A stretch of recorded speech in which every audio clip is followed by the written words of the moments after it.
Hello friends. This is Fiction Quest. How are you all? So in this video, we will see what if Naruto had devil power and fell in love with Rias Gremory. But before we start, if you want more amazing stuff like this, then be sure to subscribe to our channel and like this video. Also, if possible, share this video with your friends. Now without wasting any more time, let's begin the story.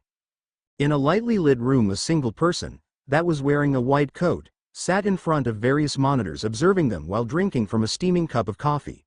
He was a close to middle-aged but still a young man with pale skin, short black hair and stubbles on his face. The many monitors showed a myriad of different things. Some showed the vitals of a single person, which indicated that the person in question was quite healthy if asleep. Others showed a single spacious room with a large tank in the center, a control panel at the side. Inside this tank was a naked teenager with golden blonde hair that was kept down from being wet, his eyes closed, a mask hooked to his face so that his lungs did not fill with the blue-greenish liquid that filled the tank. Suddenly the door to the room opened with a whir of the air, as a second white-coated person entered the observation room. "Is he still asleep, Victor?" the person that had entered the room asked, referring to the boy in the tank. "I'm afraid so, Marcus," Victor answered with a sigh of disappointment. "But is he ready soon? The UN is getting impatient, they want to see the results of our research." I know. Victor responded and with a few clicks called the 3D model of a complex chemical compound on one of the monitors up. The tank is currently filled with formula Z51810 codenamed Omega. Once his body has finished adapting to this compound, he should be ready for a field test. "So what's this supposed to do? You know I am not that good with your biochemistry stuff," Marcus reminded his coworker. "Oh yeah. I keep forgetting you are the engineer and I am dealing with this alone." Victor remembered. "Well, this compound in conjunction with the others we made his body come in contact with. He will rise beyond the limits of a normal human body. He will be capable of lifting many times the weight of the perfect weightlifter. Faster than the fastest runner. More durable, agile and with better reflexes than any human will ever have. He will be the prototype that will usher a new age of humanity." "Ha ha ha, well said." Marcus chimed in with a smile on his lips. "The newest anti-devil weaponry is already finished. Now we need to find out what those angels are vulnerable to optimize the weapons even further. And then should the need ever arise, humanity will be able to defend itself." Victor nodded in agreement and spoke the slogan of their organization, "For Humanity."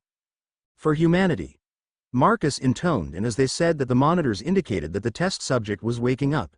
The two workers rushed from their seats and into the room that held the tank.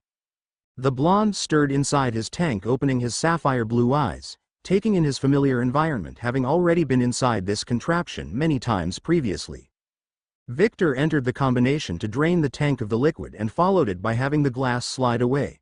The blonde dropped to his knees, weakened, as the scientists gave him a towel to dry himself. "How are you feeling, Naruto?" Marcus asked the test subject. "As well as can be expected." The blonde, Naruto, responded with a slight rasp to his voice. "No matter how often I am inside that thing, I'll never get used to it." "Don't worry then. This was the last time," Victor assured the young teenager, and the three went into an examination room, having the blonde drink something against his raspy throat. Suddenly the large screen inside of the room lit up, a shadowed form in the center of it. "Is the test subject ready?" the form asked, its voice scrambled as to be unrecognizable. "Yes, he just underwent the final treatment. Tomorrow you can make certain of our success in the matter." "Very good. We will be visiting the facility at 1500 tomorrow. Have him be ready until then." Victor and Marcus were the heads of their respective departments in this operation and the only one who usually worked this late. In fact, they even preferred to do so in, mostly, solitude.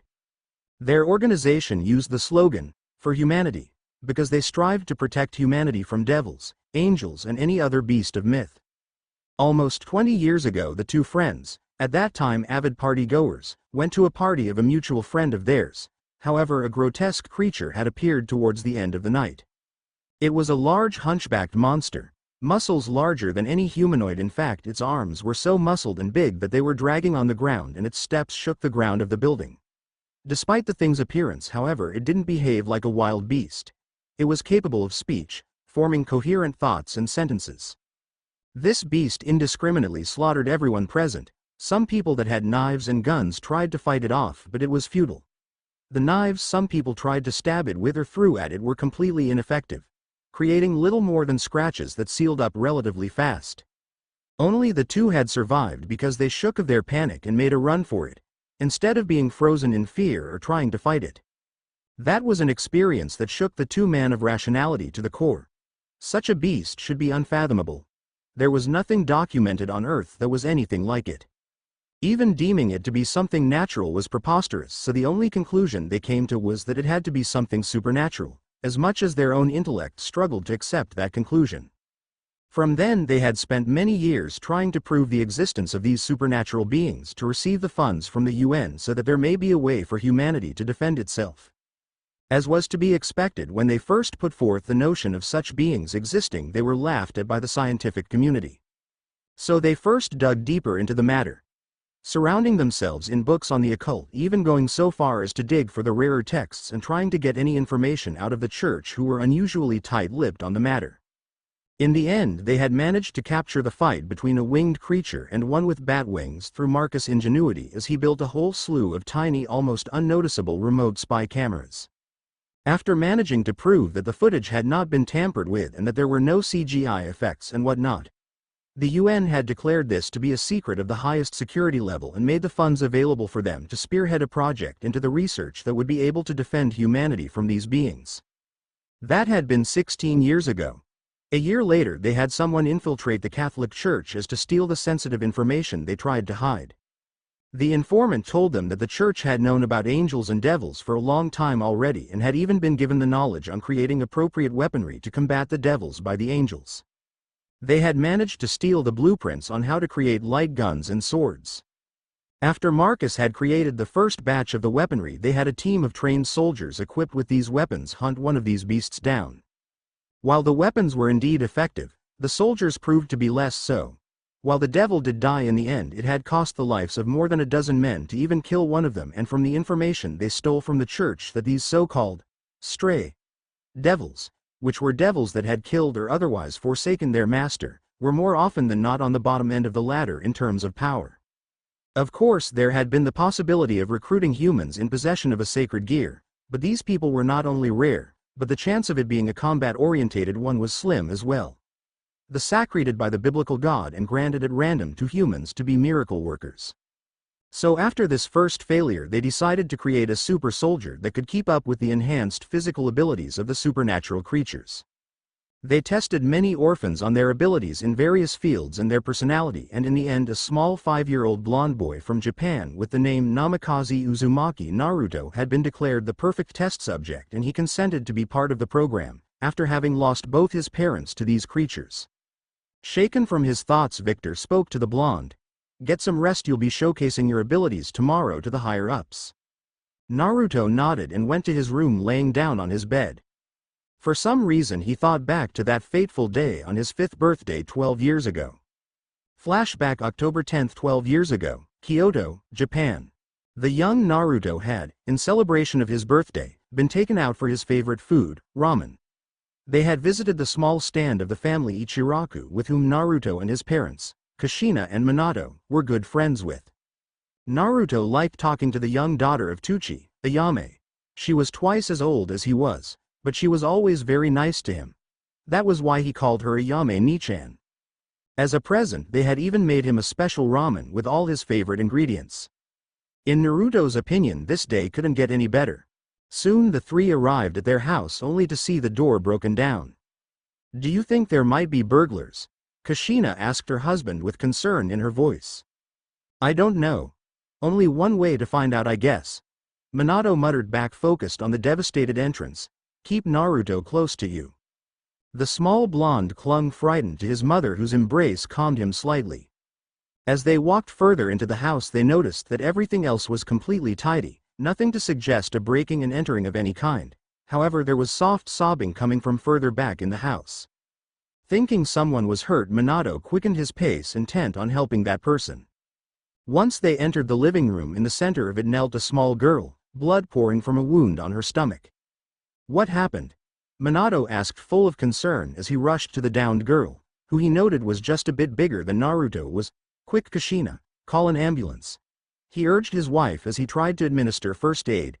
His eyes suddenly widened in shock, as his body was split in half. A long slimy tongue had cut through the older blonde's body like a knife through butter. The young girl now giggled devilishly, making disgusting slurping noises as she licked the blood from the separated halves. "Ah, delicious human blood," she stated in a voice that was far too deep for such a young girl or any girl for that matter. "This will nourish me well to recover from the wounds that damn angel inflicted upon me." She then eyed the red-haired mother and young Naruto grinning in anticipation. More delicacies. The young blonde shook in his mother's arms as finally the shock left him. "No, Daddy!" he screamed in despair, tear streaming down his face as he stared in shock at his father's lifeless halves lying, blood spilling, on the floor. "I need to get Naruto to safety," Kushina thought, alarmed, and ran out of the living room. The long tongue suddenly shot towards her. "Oh no, you aren't getting away!" the creature exclaimed, and from her peripheral vision she could see that the offending body part would catch her if she continued straight ahead. Her only bet was heading upstairs and hiding Naruto in one of the closets and then sacrificing herself to lure that thing away. The young mother made a quick turn and run the stairs up, the tongue unable to follow her there. The stray devil scoffed. "TCH, now I actually have to move." The devil grunted in exertion as it stood up. The wounds were only slowly healing, having been inflicted by light. Upstairs in, Kushina pushed her son into one of the closets. "Stay in there and only come out when you can't hear either me or that monster." "Okay?" she asked the shaking boy, who could only nod in response. Kushina closed the closet behind her and walked away from it, as the devil came closer and closer, the slurping of the tongue only growing louder. "Soon I will have caught you and your spawn, and then I will feast on your flesh and bones," the monstrous girl declared. "Only over my dead body," the red-headed woman declared, and tensed her body to surprise the thing as it came around the corner, to rush past it and downstairs and away from the house. Just as the devil was about to stand at the entrance to the room, a second masculine voice chimed in. "I finally found you, vile fiend." The voice sounding positively annoyed. "Thought you could escape from me by hiding inside this human house? Well, I'll show you how wrong you were." Suddenly the only thing Kushina could hear was the pained screams of the monster, in addition to the sound of something, like a weapon penetrating flesh. Suddenly the corpse keeled over in front of the door, bleeding on the floor. "Is it over?" Kushina wanted to know, feeling exhausted both mentally and physically. In that moment the owner of the second voice entered the room. It was a young man, around Minato's age.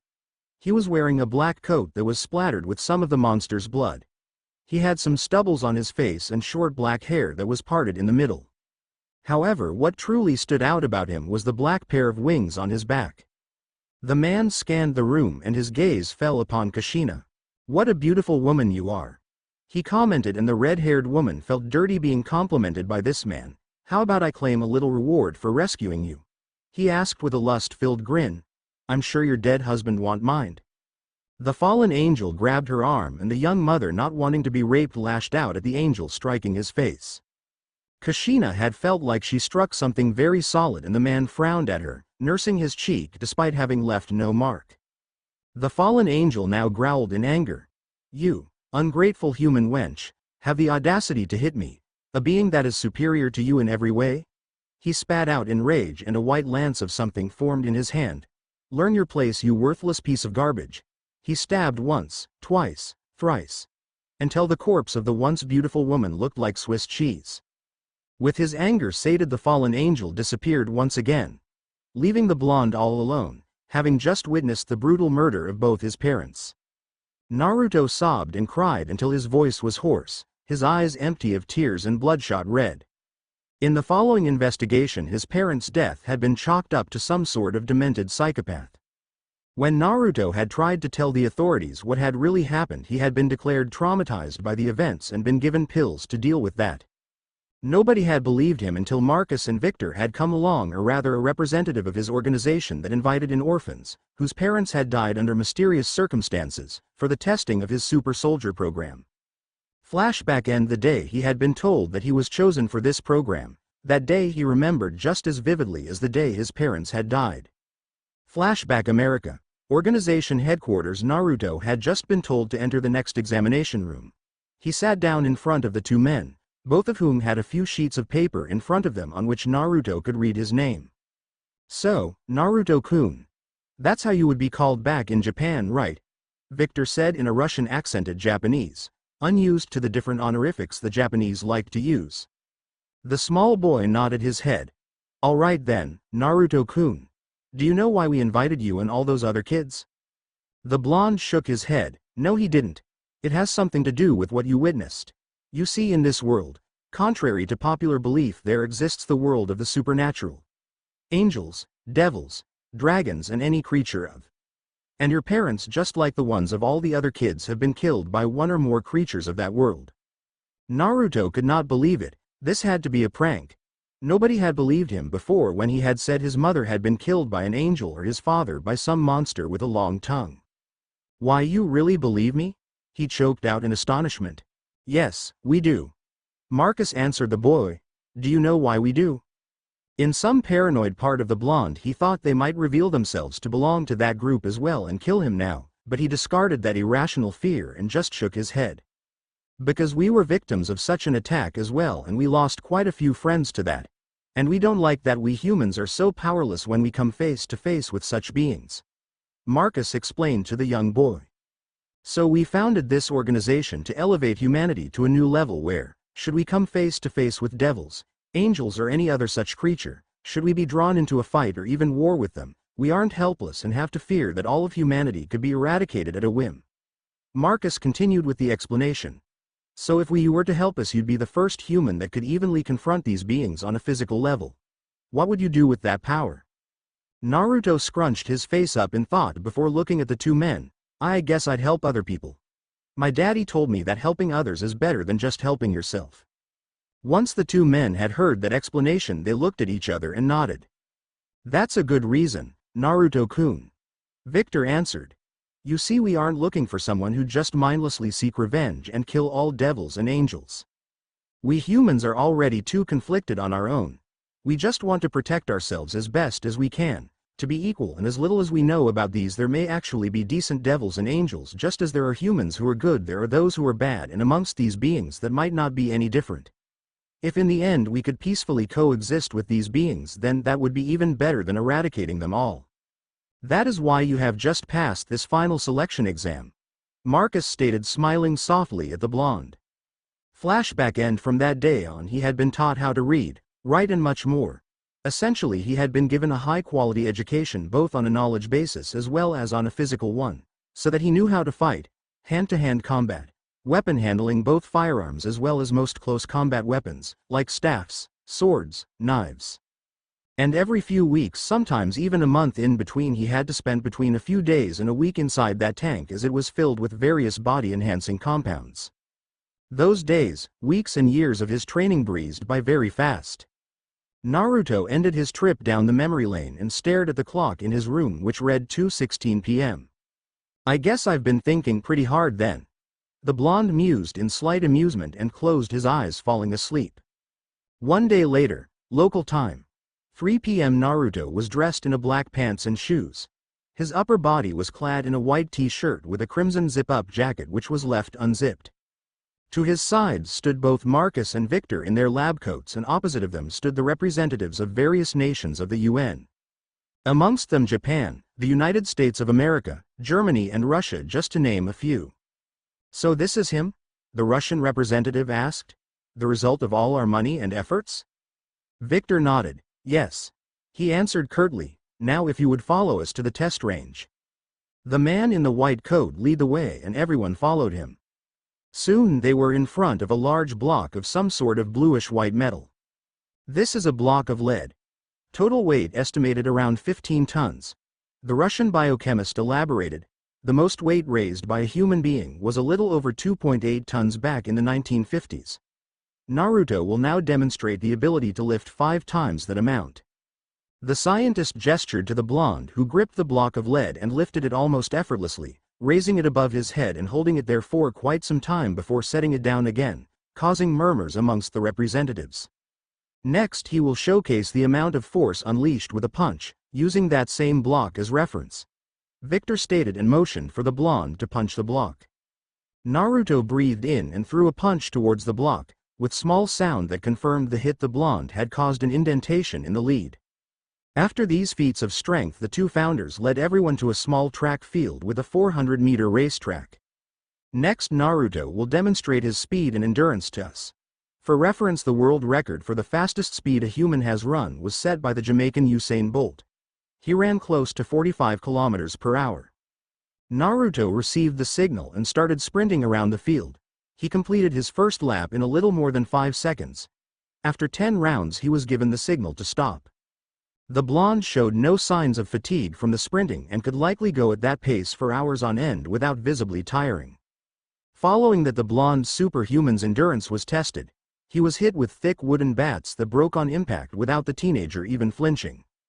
His reflexes proved to be exceptional, as well as he dodged multiple shots fired at him from close range.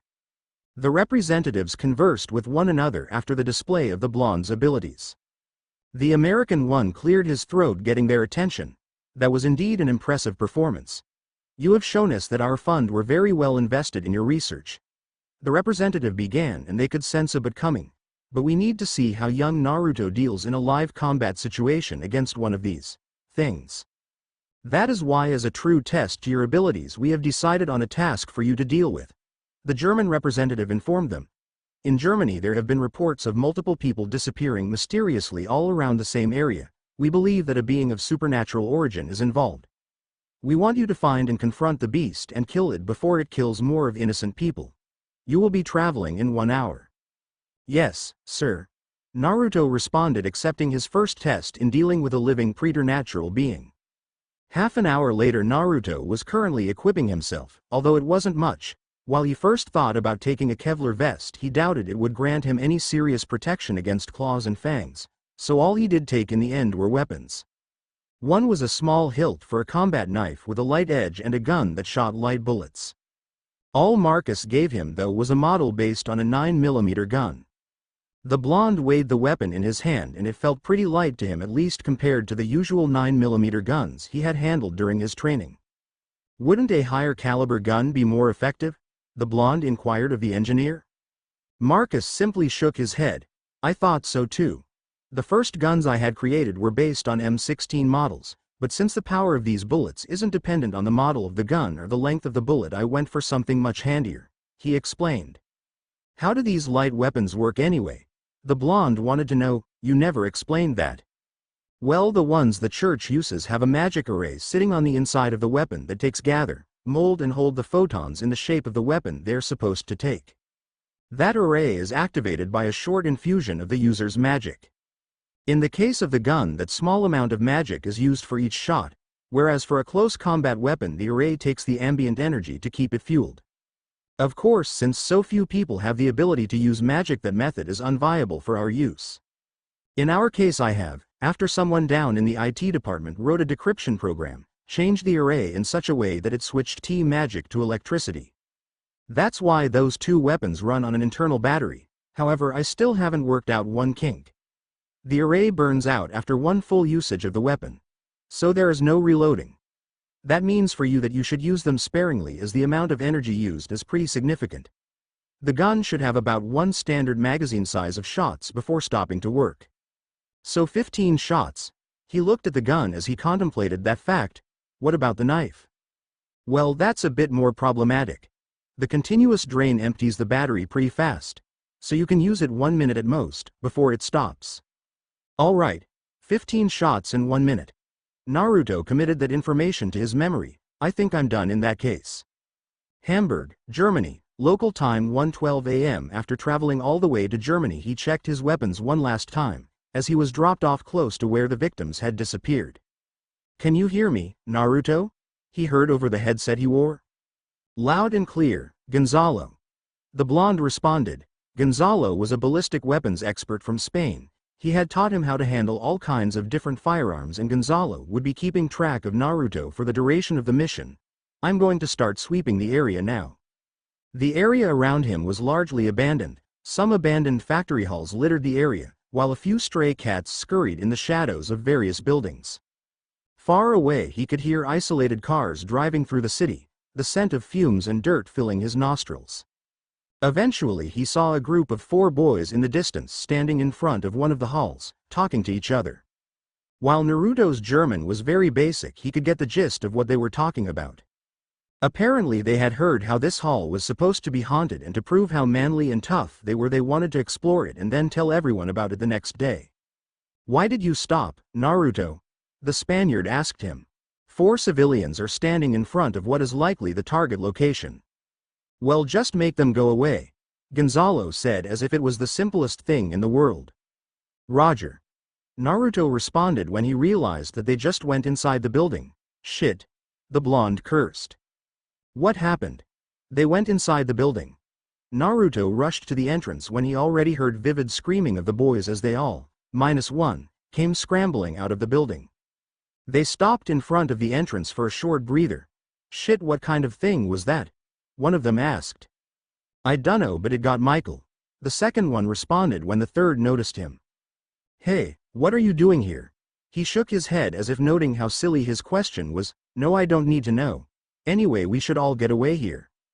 Naruto could already hear the steps of something unnatural approaching and pulled out his light gun, and the second guy gasped in shock. "Holy fuck, that guy has a gun," he stated and backed away. "Let's get out of here." He urged his 2 remaining friends and they ran away in fright, one of them running into Naruto. Not that the blonde really noticed, which was a mistake because he might have seen that his headset got knocked loose and lay on the ground. Naruto heard something dripping on the ground as the steps got closer, likely blood, he thought to himself. He aimed towards the darkness, his enhanced sight picking up the outline of the otherworldly being. He took aim with his light gun and a white bullet streaked out of the weapon towards the devil. There was no bang, no recoil, just the bullet flying. However, the outline moved fast and jumped out of the way. He. "Silly little exorcist, did you forget that we have night vision?" the devil asked mockingly. "I saw you long before you even took aim."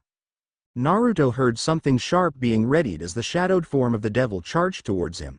"Now would you please die so I can feast on your delicious blood?" the crazed devil screamed, and Naruto rolled out of the way, placing 2 shots into the devil's outstretched arm.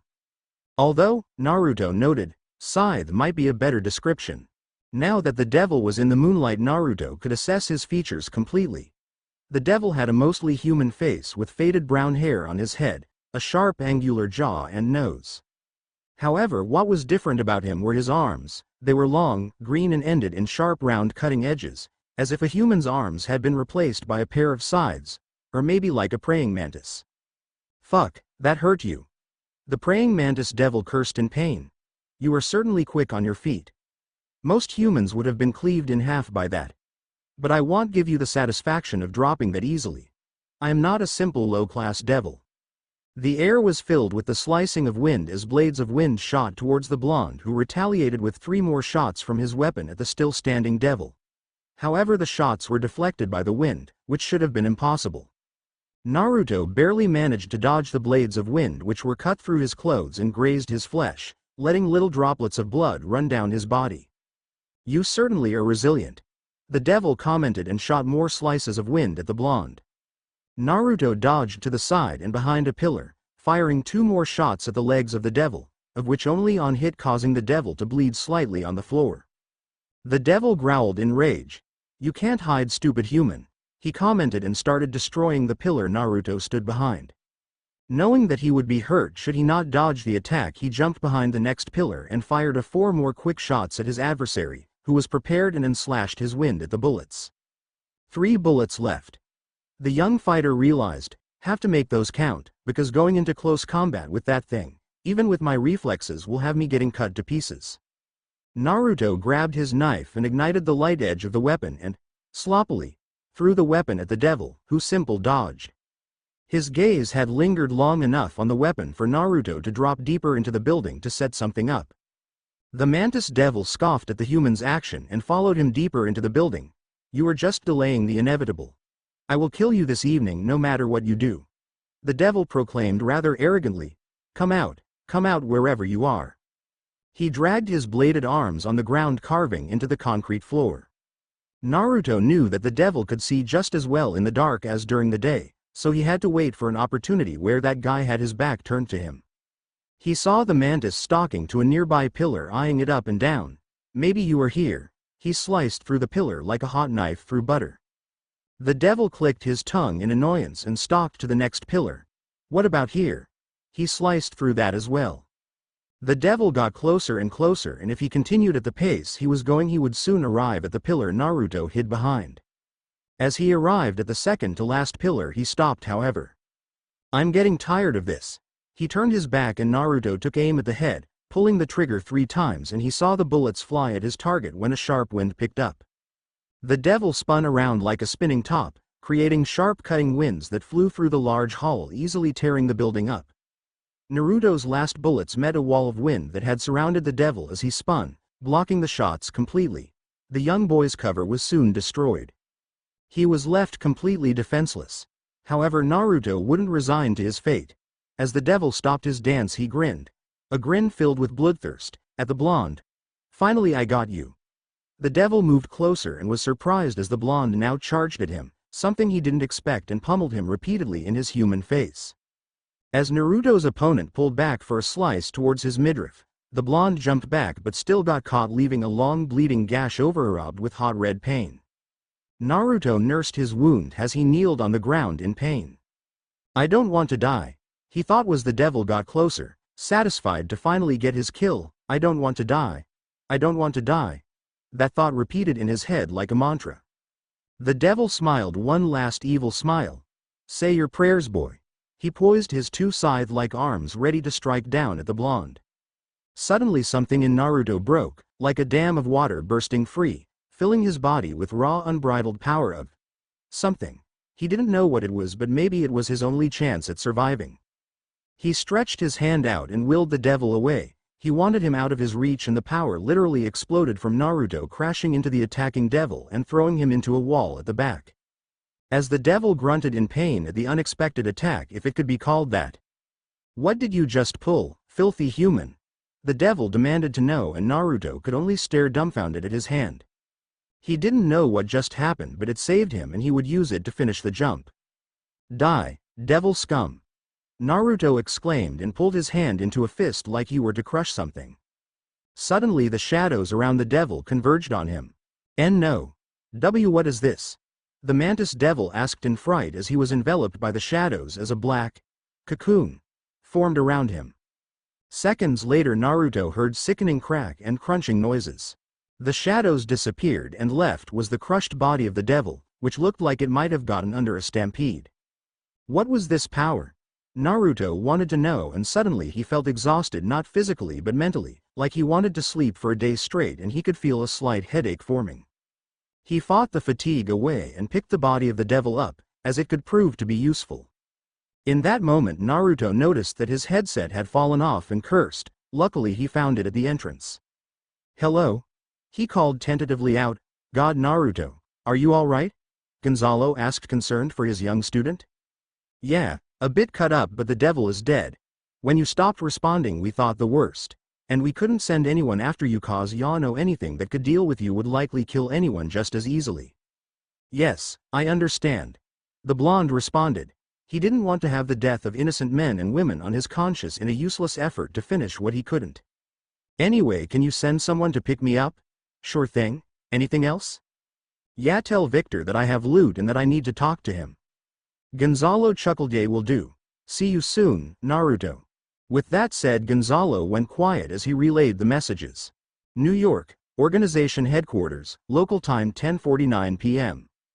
Naruto entered the laboratory, where Victor was waiting, carrying the devil's corpse on his back. Good work back there, Naruto. Victor congratulated him for a job well done. The higher-ups were really impressed with the results. The Russian biochemist then noticed what the blonde was carrying. Is that? Yeah, that is the devil's corpse. That is incredible. Victor noticed, amazed. An autopsy of the corpse, even in the state it is in, will likely yield great results in understanding them better. Gonzalo mentioned that you wanted to speak with me. Was it just about the corpse? Naruto shook his head and retold what he had felt towards the end of the fight. I felt this strange overwhelming power well up from inside of me. When I stretched out my hand to push the devil, he was literally flung into a wall, and when I killed him the shadows converged on him and crushed him into a bloody pulp. Do you know what happened back there? The blonde asked. Victor seemed in deep thought.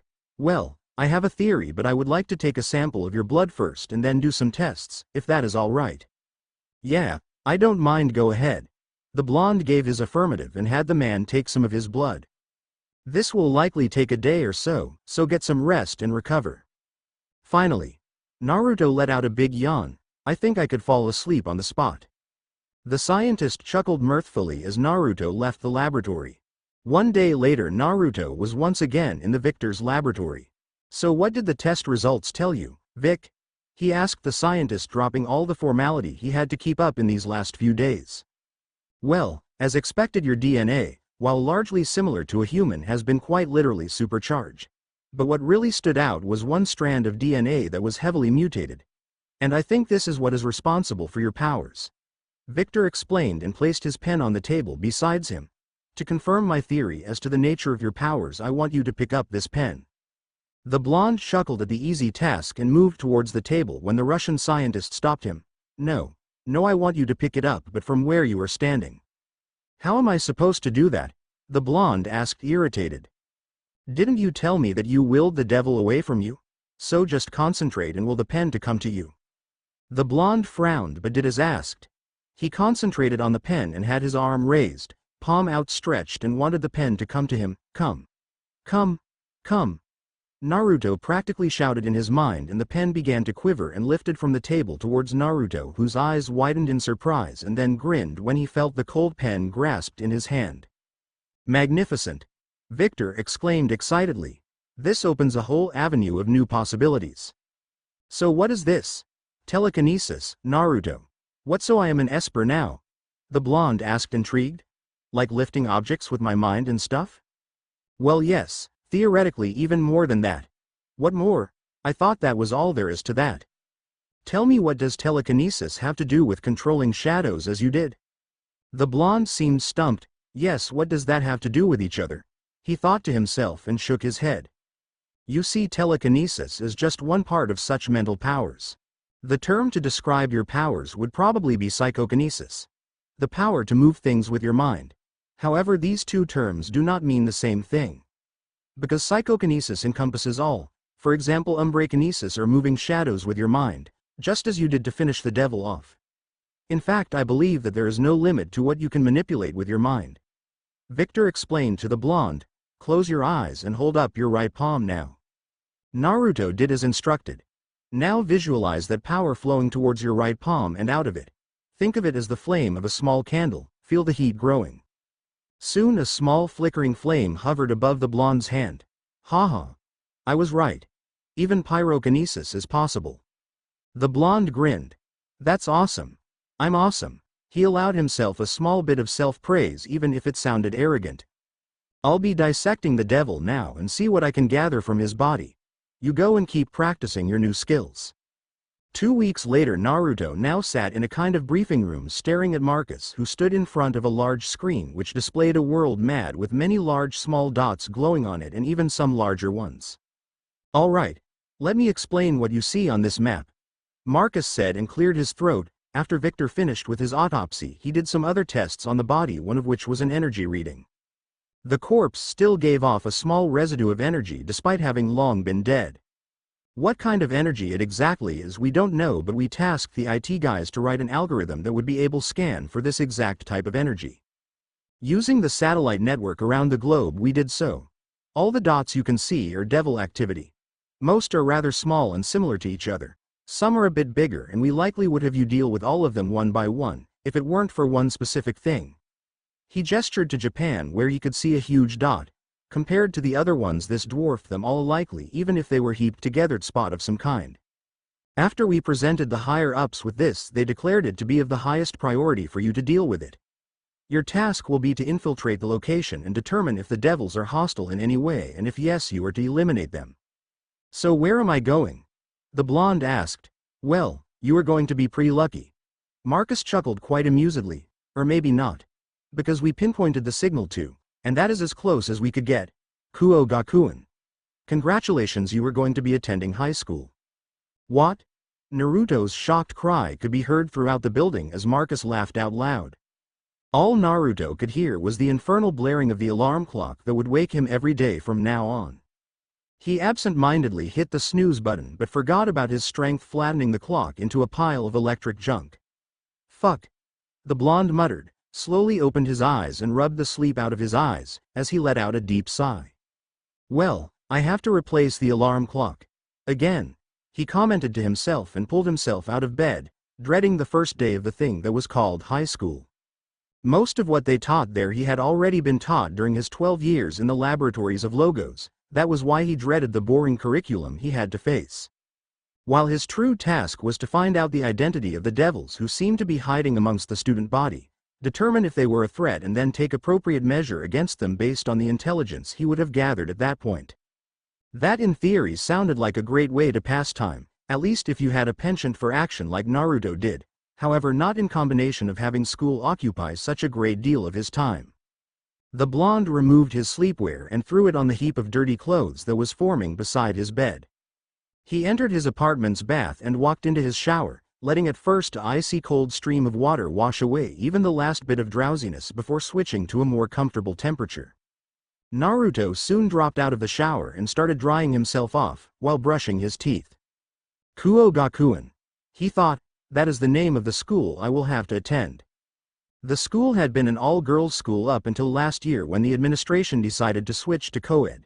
Naturally this caused quite a few boys to attend for the sake of having a high girl-to-boy ratio, leaving a good number of desirable girls open without having to argue and compete too much with the other boys. Naruto could still hear Marcus' encouraging words echo in his head. The way he said it with hidden amusement still annoyed the blonde. Flashback. I have to go where exactly? Naruto decided to ask, completely dumbfounded by the turn of events. I seem to have misheard. I could have sworn you said I would have to attend high school. Oh, you heard right, Naruto. Marcus said, trying to hold back his laughter at the obviously amusing situation. You must be kidding me. Naruto almost shouted in exasperation and felt the need to punch something, repeatedly. Until it broke. Surely there must be some other way for me to put up a surveillance? Anything? The scientist could not contain his amusement anymore and chuckled loudly. I'm afraid not. That is the easiest and most inconspicuous way of blending in and having easy access to the student body. Come on, can't I be like an assistant teacher or something like that? The blonde suggested, and in an alternate reality the blonde-haired assistant to a young brown-haired Welsh mage sneezed.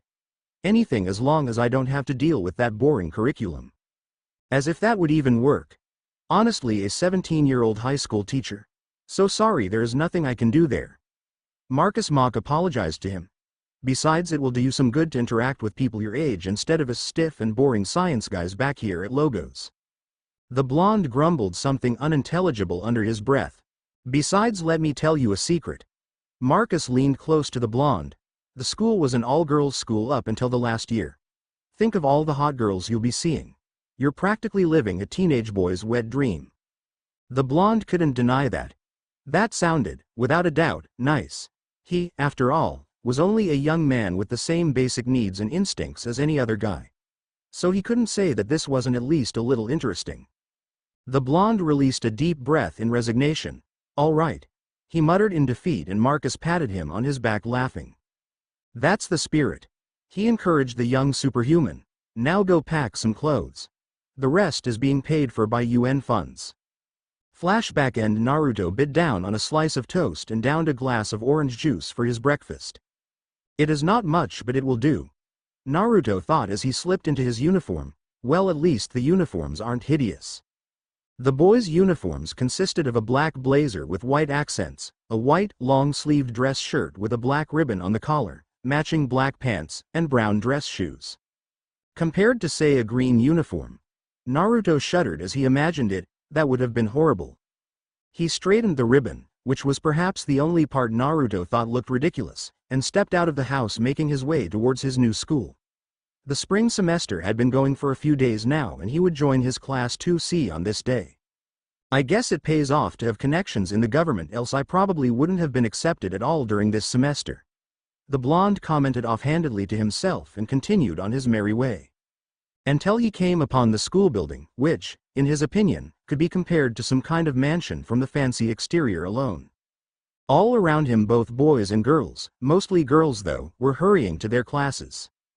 After getting directions to Class 2C from one of the many students that attended the school, he stood outside of said room. With his hearing, he could understand what everyone inside of that room was saying. Today a transfer student will be joining our class. The homeroom teacher stated to his class, which began talking amongst each other in a low rumbling tone until it was a steady background noise. I wonder if the new student is a boy or a girl. I hope the transfer student is a girl. I just want to know if the transfer student is going to be a nice person. Let's hope that if he is a guy, he isn't a pervert like those of the pervert trio. Quiet. The teacher called, not loud but in a calm and stern voice that got the students to shut up and listen. Now if he could enter the room, he can introduce himself to you all. The teacher of Class 2C stressed the he so that everyone that wondered as to what Naruto's gender was would shut up. The blonde walked into the class and scanned the students. Most looked at him with a sense of interest, a curiosity that showed they wanted to know more about him. Some of the girls even had figurative hearts in their eyes, as they looked at him, whispering amongst each other. He is so hot. Yeah, even hotter than Kiba. Hey. What? I'm just saying what I and many others must be thinking. The only one that stood out was a blonde youth, not as blonde as Naruto was though. He had a bit of an effeminate look to him, making said person look like a bishonen. His gaze was filled with curiosity as well, but it wasn't in the same way everyone else looked at him. This guy was gauging him like he wouldn't say an experienced fighter, but at least a well-trained one. Naruto filed that away for further reference. That guy might not even be a devil, he could just as well, despite his looks, be some kind of delinquent that was looking to put the new guy in his place. Naruto cleared his throat and grabbed their attention. Nice to meet you all. My name is Namikaze Uzumaki Naruto. Since that's a mouthful to say, just call me Naruto, or if you have to use a surname, use Uzumaki. The blonde rubbed his chin and thought what other things have lived here in Japan, specifically Kyoto, until I was 5 when I lost my parents, in an accident. No one had noticed how his demeanor had shifted when he said that it was an accident, safe for Kiba. He's not telling the truth. What is he hiding? Kiba thought to himself. Kiba was far from paranoid, but there is no telling if the church hadn't smuggled an exorcist into the school to assassinate the devils that lived here. And then I moved to America when I was adopted. I've lived there until a few days ago, and now I'm attending school here. So please take care of me. He finished his introduction with a formal bow and the teacher nodded. That will do. Now take that empty seat to the back of the class in the middle of the row. The instructor ordered and Naruto did as asked. Now if you all would open your textbooks on page 52, we can start the lesson where we last stopped. Now who can tell me about? During lunch break he had been surrounded by a lot of girls, as he was looking for a good spot to sit down and eat. What was it like in America? Yeah, can you tell us any stories? Do you have a girlfriend? Do you want to go to karaoke with us? And he was pelted by many more questions. Girls, please calm down. I couldn't answer any of those questions if you keep asking one after another. He stated and smiled, which got them to stop talking. Well, to answer some of your questions. No, I can't go to karaoke with you. I still have to take care of quite a few things because of the move, you know? The girls were visibly disappointed by that fact. Maybe some other time, okay? This got them to perk up again, and the blonde felt like he might regret having said that. As for your other questions. No, I do not have a girlfriend and I couldn't tell you any interesting stories, sorry. It was pretty normal but nice, not all that dissimilar from here to be honest. As Naruto kept walking and answering the questions, yet having to eat his lunch, felt somebody look at him. He looked up and saw an open window with 2 girls, who were absolutely stunning in Naruto's opinion, staring down at him in interest. The first had blue-grayish eyes, a light skin tone and long, flowing crimson hair that reached down to her thighs. Some shades deeper than Mom had. The blonde noted, remembering the hair color of his mother. Then noticed her ample chest and inwardly whistled. Well, somebody definitely is well developed there. He then switched his attention to the second girl, or rather woman, as they both were far from being girls. She had long black hair tied in a ponytail. Her hair was just as long as that of her crimson-haired friend, reaching down to her legs. Her eyes were a nice shade of violet and she too possessed an ample bosom. Both wore the girl uniform of Kuo Gakuen. The girl's uniform consisted of a white long-sleeved, button-down shirt with a black ribbon on the collar, a black shoulder cape and matching button-down corset, and a magenta skirt with white accents. Naruto gestured up at the window. Say, who are those girls up there? The girls around him looked up and he almost had to cover his ears at the following sound. Kya. The female students around him shrieked in unison. Those are the two ladies of Kuo. The most beautiful and elegant girls. Rias Gremory and Himejima Akeno. They explained and waved their hand up at the window. Hello, Rias Senpai. Akeno Senpai. They greeted the two girls with utmost respect. Well, they do have that right, they're beautiful, the blonde admitted to himself. Inside the building, as always, Rias and Akeno were enjoying their lunch break together. When they, or rather Rias, noticed a blonde boy surrounded by a lot of girls walking down over the school ground. At first Rias thought it might have been Kiba, but the shade of blonde was much too deep to be him. And now that she looked closer, she realized that the boy didn't look anything like Kiba. He lacked the effeminate Bishonen look Kiba had in favor of a more toned and masculine body. Say, Akeno, do you know who that is? The crimson-haired beauty inquired of her friend. Era, is Bucko already interested in the new student? The black-haired woman teased. The redhead blinked a few times, taking in what her queen had just said. We have a new student at this school. I guess you were too occupied with your research to take note of such a thing. Akeno responded. He joined Kiba-kun's class today. Word travels pretty fast. A lot of girls are already claiming that he is the hottest guy at the school. Rias nodded as she took in the information, deep in thought. There is something unusual about him. I can't quite place it though. Era, so Bucko really is interested in the new student after all. Akeno commented with a teasing smile. I already checked his presence. He is no devil, angel, fallen angel, any sort of hybrid or even a magician. He is a simple human. That can't be. The crimson-haired devil refused to admit that this boy was a completely normal human. You might just be developing a crush on him. Rias could literally feel Akeno grinning even though she wasn't looking, and the black-haired girl's lips were closed. That's preposterous. Rias scoffed at the notion. Yes, he is good-looking, I'll admit that much, but that's not enough to get my attention in that way. If you say so. Akeno was amused that she could still get under her king's skin like that. It was evening now and Naruto let himself drop down on his bed, relishing in the softness of it, when his cell phone ringed. It was one of the newer smartphone types. The caller ID revealed that it was Marcus who was calling him. Hello, Marcus. The blonde spoke. Hey, Naruto. How was your first day?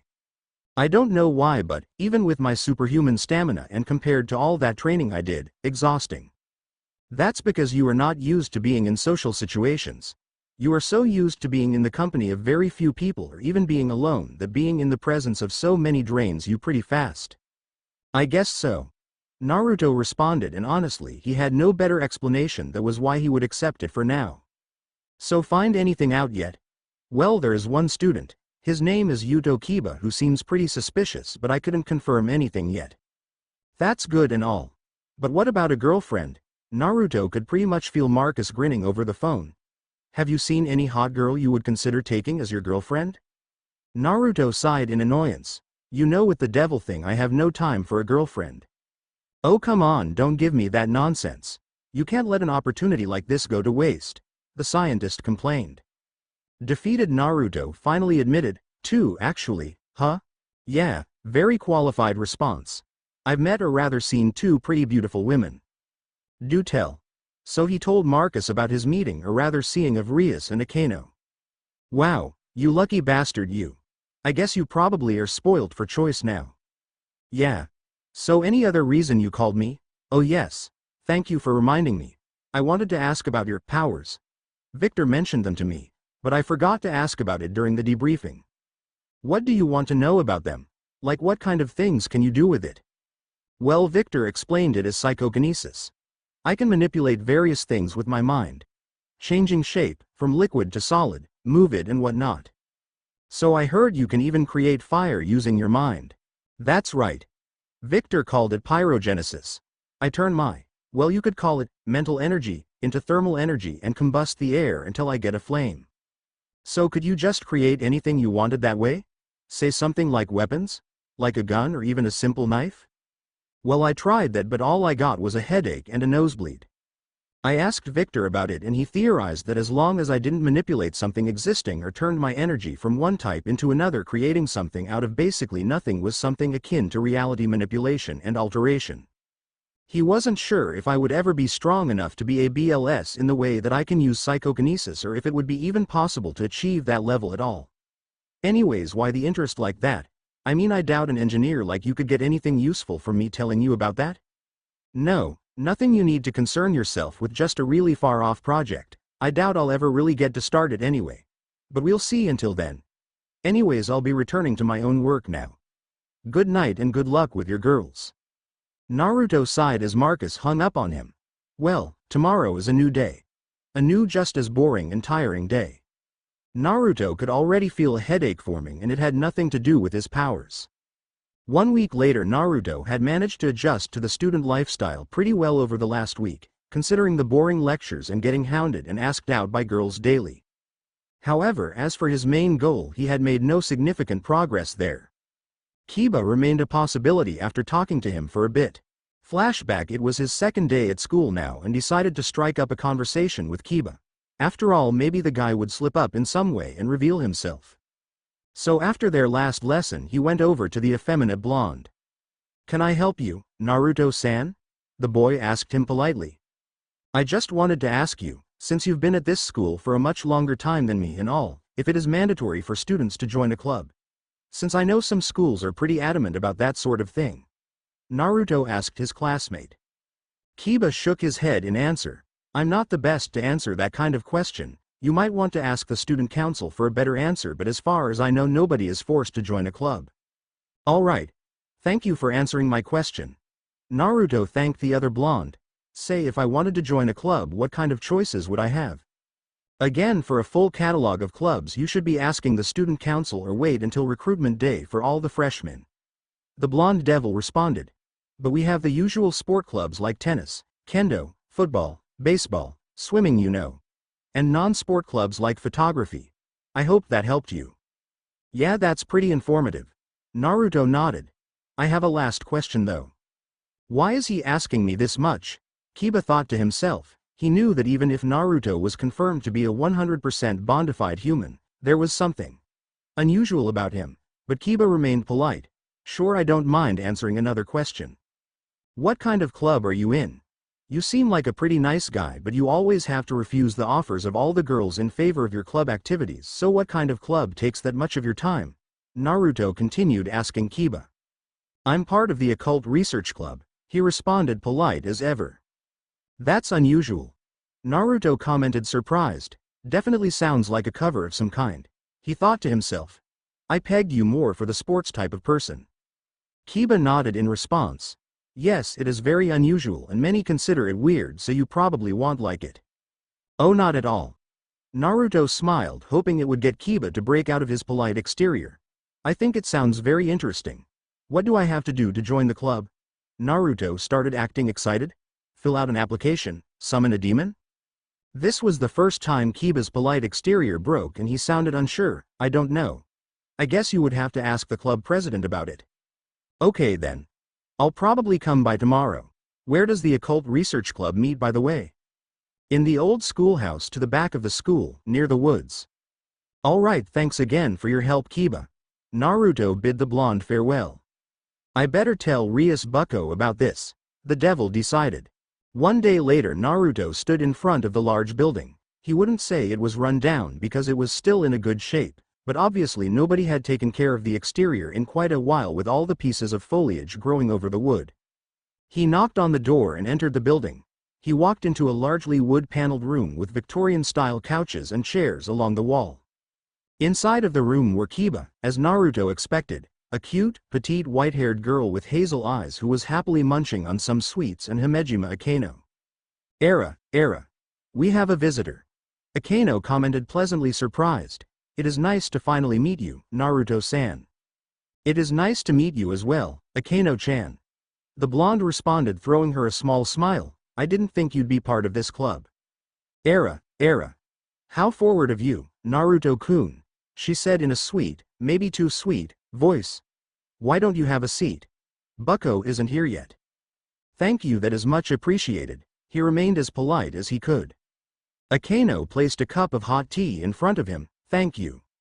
Naruto took a sip of the steaming beverage, and while he wasn't that much of a tea person, he had to admit, this is pretty good. Why, thank you for your kind words, Naruto-kun. Akeno smiled once more at him and set out to brew some more tea, so Naruto turned his attention to the other two occupants of the room. Hey, Kiba. How are you?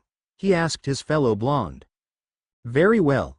Thank you for asking, Naruto-san. Kiba responded politely, as it was usual for him, before sticking to silence. It seems I won't get any more out of him for now. Naruto realized from the way Kiba kept his distance, so he turned to the last person inside the room. The white-haired girl seemed pretty young, but she wore the school's uniform, so Naruto deduced that she was probably a first-year student. Hey, I'm Uzumaki Naruto, it's nice to meet you. He introduced himself to her and hoped that she would tell him her name. The girl looked up from her sweets. Tojo Kaneko was the only thing she said before returning to devouring her sweets. Naruto couldn't tell if the girl was just normally this cold, if she didn't like him, or if she was told not to say anything. At that moment, a new person entered the club room. Welcome back, bucko. Akeno greeted her president respectfully. We have a guest. The new person took a look at him, and Naruto stood up and turned around to see Rias Gremory. Another person I didn't expect to be part of this club, Naruto admitted to himself. It is nice to finally meet you in person, Naruto-kun. The crimson-haired beauty told him. Kiba told me yesterday that you wanted to make a request. That's right, I wanted to join this club because it sounds very interesting, the blonde claimed. Are you sure you want to join this club, Naruto-kun? She asked him, testing his conviction. This is a very unusual choice after all. People could think that you are weird or creepy. I'm absolutely sure about this, Naruto affirmed. So what do I have to do to join? Rias shared a brief look with Akeno. I'm not sure if we can accept you yet, Naruto. Rias said, although the truth was that this club was only supposed to be a cover for her peerage and normal humans weren't supposed to join. Let me think about this for a day, okay? Tomorrow I will then give you a special test to see if you are really serious about joining the occult research club. I will just give him a task he'll never be able to complete and then won't have to deal with him. Rias thought, if this doesn't discourage him from the start. Alright. I will be waiting for that test then, Naruto said with determination. Have a nice day then, Kaneko-chan, Kiba-san, Akeno-chan and Rias-chan. After having bid them farewell, he left the building, going home. Once Naruto had left, Rias slumped into one of the chairs. I could use a hot bath now, Rias said with a sigh. He is definitely an interesting one, Akeno commented, licking her lips. Why would a normal human want to join this club though? She asked in slight exasperation. All the students that weren't part of her or Sona Citri's peerage usually ignored that they were part of this club to preserve the perfect image they had of the members. However, they still had to adhere to the rules of a normal club, which was why they couldn't just refuse someone, for no reason. Sona has it much easier. The only way someone could join the student council is if she accepts them for a position. You seem worried, bucko. Akeno commented and placed a cup of tea in front of her king. I guess I am. She admitted after a short silence. This Naruto is just a completely normal human. I don't sense a sacred gear, an aptitude for magic or any other otherworldly influence, and yet he seems to know or at least suspect that something is up. And if he, a normal human, were to join this club, we would be greatly impeded in our actions, or we would be dragging him into a world where he won't be able to defend himself if it came to it. What if he has darker intentions, bucko? Kiba put forth, and Rias knew that this could be a possibility as well. However, he was a simple human without a sacred gear, and somebody like that could do little to nothing to a devil. Warm. Kaneko commented with little emotion as usual for her. What is warm, Kaneko? Rias inquired of her rook. His spirit is warm, the white-haired girl said. Rias said in deep thought. Cats in general, but especially Nekomata, had an excellent judgment when it came to reading somebody's aura or spirit, so it was probably not very likely that he had any ill intentions if Kaneko said that much about him. However, Rias was still determined to keep him away. For his safety it was the best. The next day during lunch break, Rias came to Naruto to tell him what he would have to do to join the occult research club. Kya, Rias senpai. The girls that were as usual around Naruto squealed. "What is she doing here? Could you please let me talk to Naruto-kun?" The crimson-haired devil asked with a good-natured smile on her lips. The girls parted for the lady of Kuogakuin and started whispering amongst each other. "What could she want with Naruto-kun?" one asked with curiosity. "Maybe she wants to confess to him?" another one put forth. "Wouldn't they look so good together?" a third one said dreamily. "Oh hello, Rias." Naruto greeted the president of the Occult Research Club and turned to the girls. "Could you please leave us alone for a moment?" "Of course. Everything for you, Naruto-kun." The girls grouped up a good distance away from them and continued to talk amongst one another. "You seem to be really popular already, Naruto-kun," the redhead commented with slight mirth in her voice. Naruto let out a small sigh. "Yes, I unfortunately am," he answered. "They are all really nice, but it really is tiring, especially if I have to deal with it every day." Rias laughed lightly and Naruto thought it was quite a pleasant sound. "Yes, I can imagine." Rias was even more popular among the student body, but she seemed so unapproachable that few if anyone ever hounded her like that. Sure, there was the occasional new student who confessed to her, but that was about it.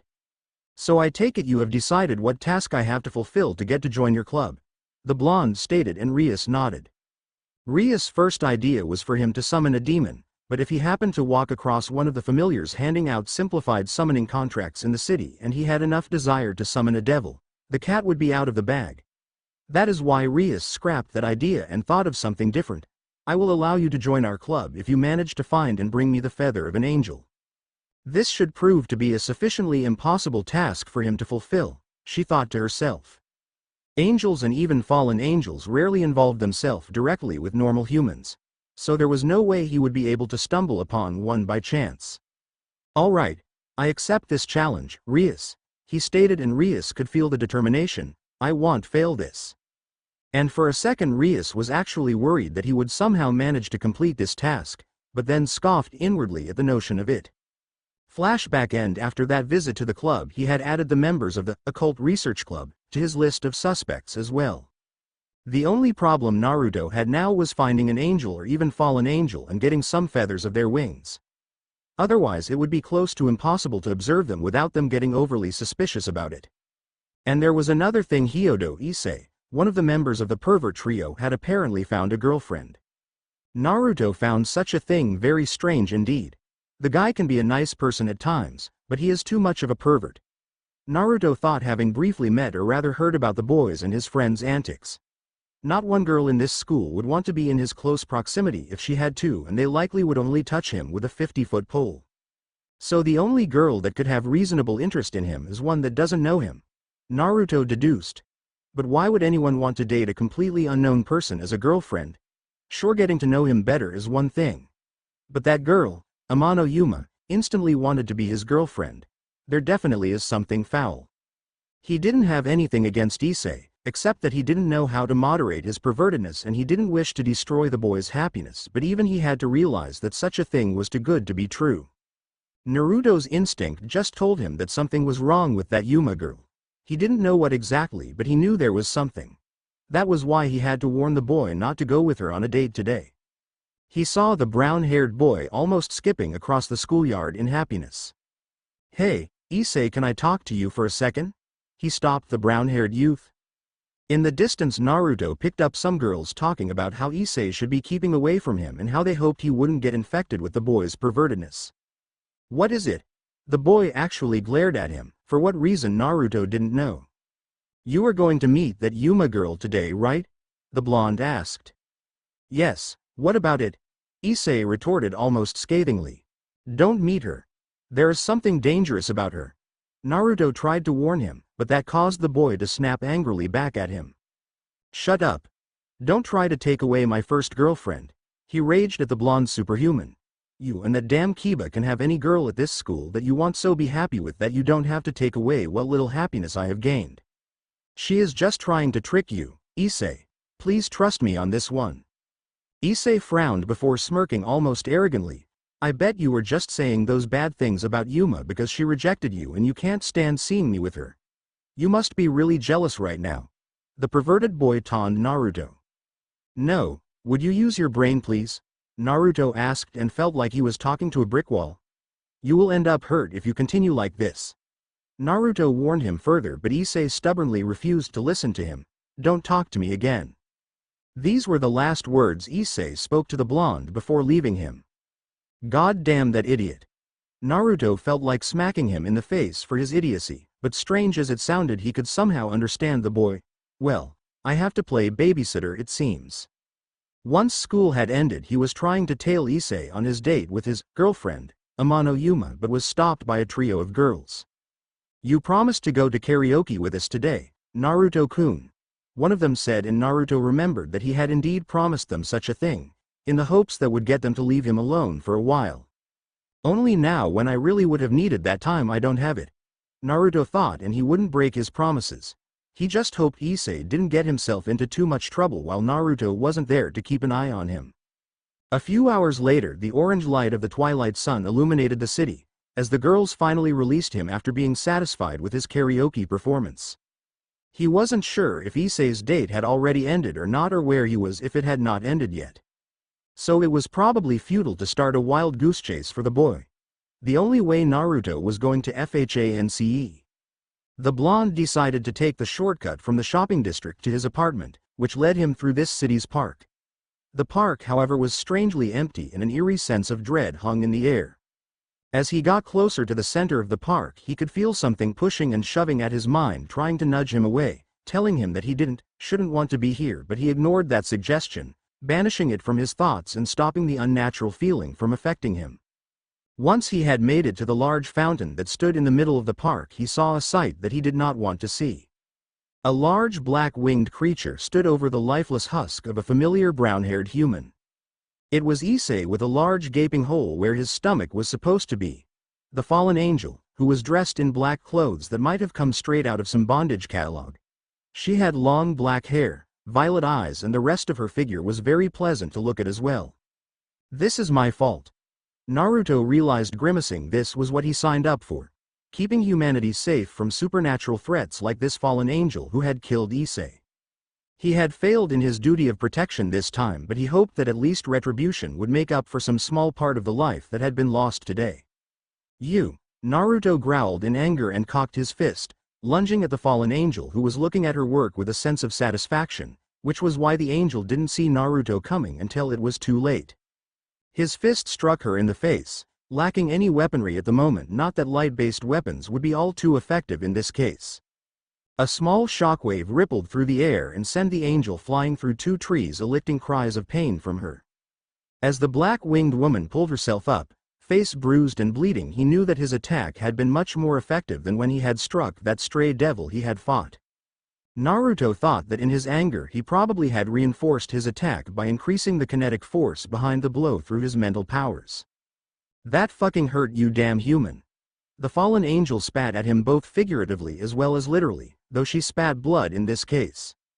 I hope you are ready to be eradicated for daring to touch me, she stated, her face distorted in an angry grimace. The blonde readied himself in a battle stance. Bring it on, he replied in cold anger, and charged at the black-haired woman once more. His speed, now enhanced as well by his powers, made it hard for the fallen angel to react. She defended herself well, but was pushed further and further away from the initial point of contact. Rainier knew that if the blonde kept this up, she, as unlikely as it sounded, would lose to this human. He wouldn't let her form any of her light spears. His physical specs just far surpassed hers for that, so she had to outwit him. If you keep attacking me, the boy will certainly die, she said to Naruto, who was just about to strike her again and stopped mid-motion. However, he kept his guard up against any surprise attacks. You are lying, fallen angel, he retorted angrily. Did you check his pulse or his vitals? He was just barely clinging to life, that pathetic little human. If you could call an ambulance right now, he might just survive once in the hospital.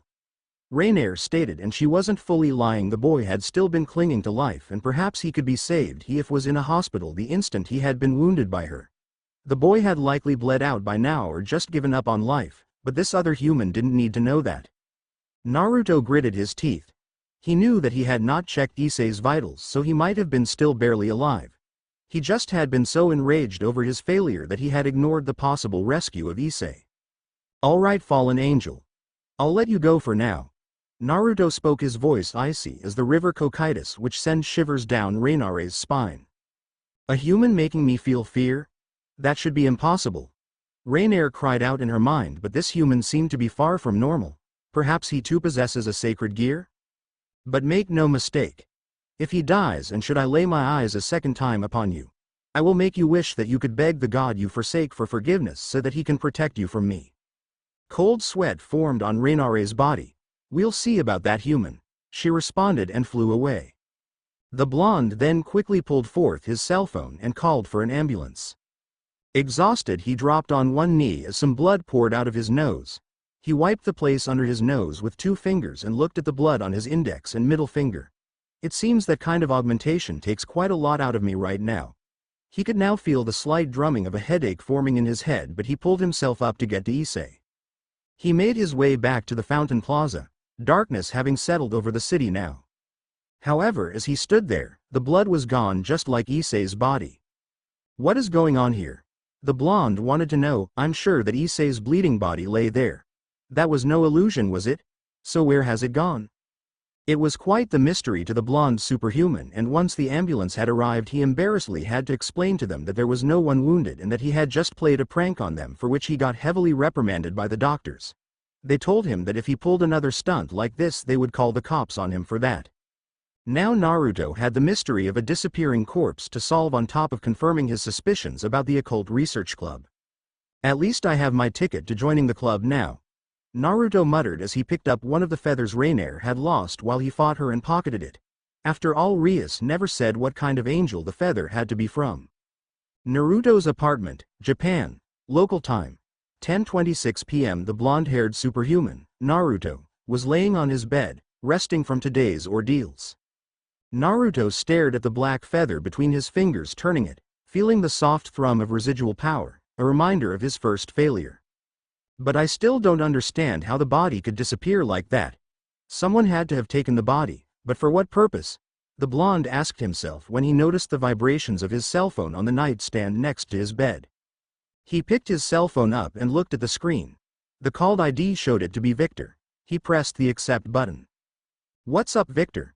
Naruto asked, his voice downtrodden, both from exhaustion and the grim feeling his failure had left him with.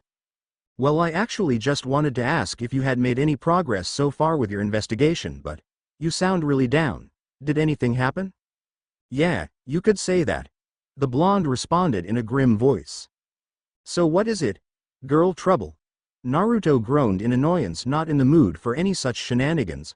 "I had hoped you would not act like that too. Marcus is already annoying enough without you adding to it as well. But no, it doesn't have anything to do with girls."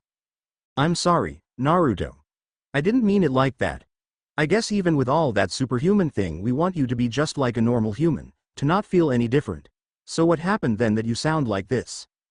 "A few hours ago, Issei, one of the students at my school, was attacked by a fallen angel and fatally wounded. I beat the snot out of the angel and called an ambulance after that, hoping to be able to save him, only the body had gone missing. No blood there, nothing. He is probably dead by now anyway, but a corpse should not simply disappear like that," Naruto explained, feeling a little anger well up again, which he quickly quelled. You are right, a corpse and the blood couldn't simply disappear like that. This is really strange." Victor mused in thought. "I'm sorry for your loss. It can't be easy taking a failure like that, considering the heavy burden we placed on you as a human bastion against the devils." "It's all right, it was bound to happen sooner or later. I just did not expect it to happen so soon, you know?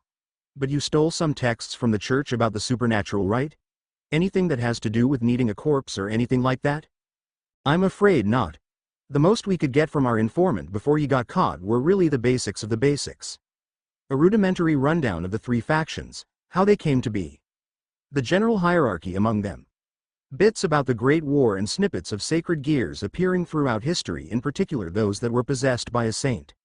The Russian scientist explained. "Any idea why the boy was attacked?" "Not really. Do you know what could set off a fallen angel?" the blonde inquired, and could hear clicking and typing on a keyboard in the background. "Well, the texts about fallen angels and devils are pretty biased, so I couldn't tell you how accurate that is, but according to the church, most fallen angels harbor a great deal of animosity for devils and will go out of their way to kill them. Do you think the one that was attacked could have been a devil in disguise? No, I don't think so. The fallen angel that killed him even called him a human, so that couldn't be it. Anything else? The only other relevant information would be that they are trying to tempt the remaining, pure, angels into falling, but I don't think that really applies here. Naruto tried to think of something that would cause a fallen angel to go out of its way to kill a human but could think of nothing. Maybe this Issei guy was somehow dangerous to the fallen angels and they decided to take care of them before he could act on it, Victor suggested. But what could make a fallen angel so afraid of a human that they would kill him? Besides being someone that could actually kill them like me, Naruto thought. A sacred gear. A sacred gear. Scientist and soldier both exclaimed at the same time, arriving at the same conclusion. Did the church record any sacred gears of incredible power that would make something like a fallen angel nervous? Naruto asked and heard Victor rapidly hammering on his keyboard. Here we have it. He proclaimed, amongst the record here there is a mentioning of 13 sacred gears with extraordinary powers. They are called Longinus, named after the holy spear of destiny of Saint Longinus that supposedly struck the final blow against the Son of God, Jesus Christ. So it had to have been a Longinus, Naruto stated, to think that such a powerful thing was stuck in the body of that pervert. That's one part of your mystery solved then. Yeah, I don't think I will find out anything more at the moment though. Now, did you make any progress in identifying the devils and discovering their intentions? So far I have not yet been able to determine the identity of any devils for certain. However, my list of suspects has increased to encompass the members of what is known as the Occult Research Club. Something I think that could be well qualified as hiding in plain sight. That indeed sounds suspicious. Victor agreed. What more could you find out? The members of this club are Yuto Kiba, who I already mentioned as suspect. Taju Kaneko, Himejima Akeno and Rias Gremory. I mentioned those last two to Marcus when I last talked to him. Yeah, the two drop-dead gorgeous girls you met, Victor said. That is pretty unfortunate. Naruto rolled his eyes, not that Victor could see it. Yes, very unfortunate. He stated dryly, since it was just annoying how those two had to push him to finding a girlfriend. Anyway, I will be joining that club tomorrow and that will put me into a closer position to continue my observation. Excellent. The scientist said, and before I forget it, Marcus was pretty excited a few days ago. Something about a new toy for you to try out.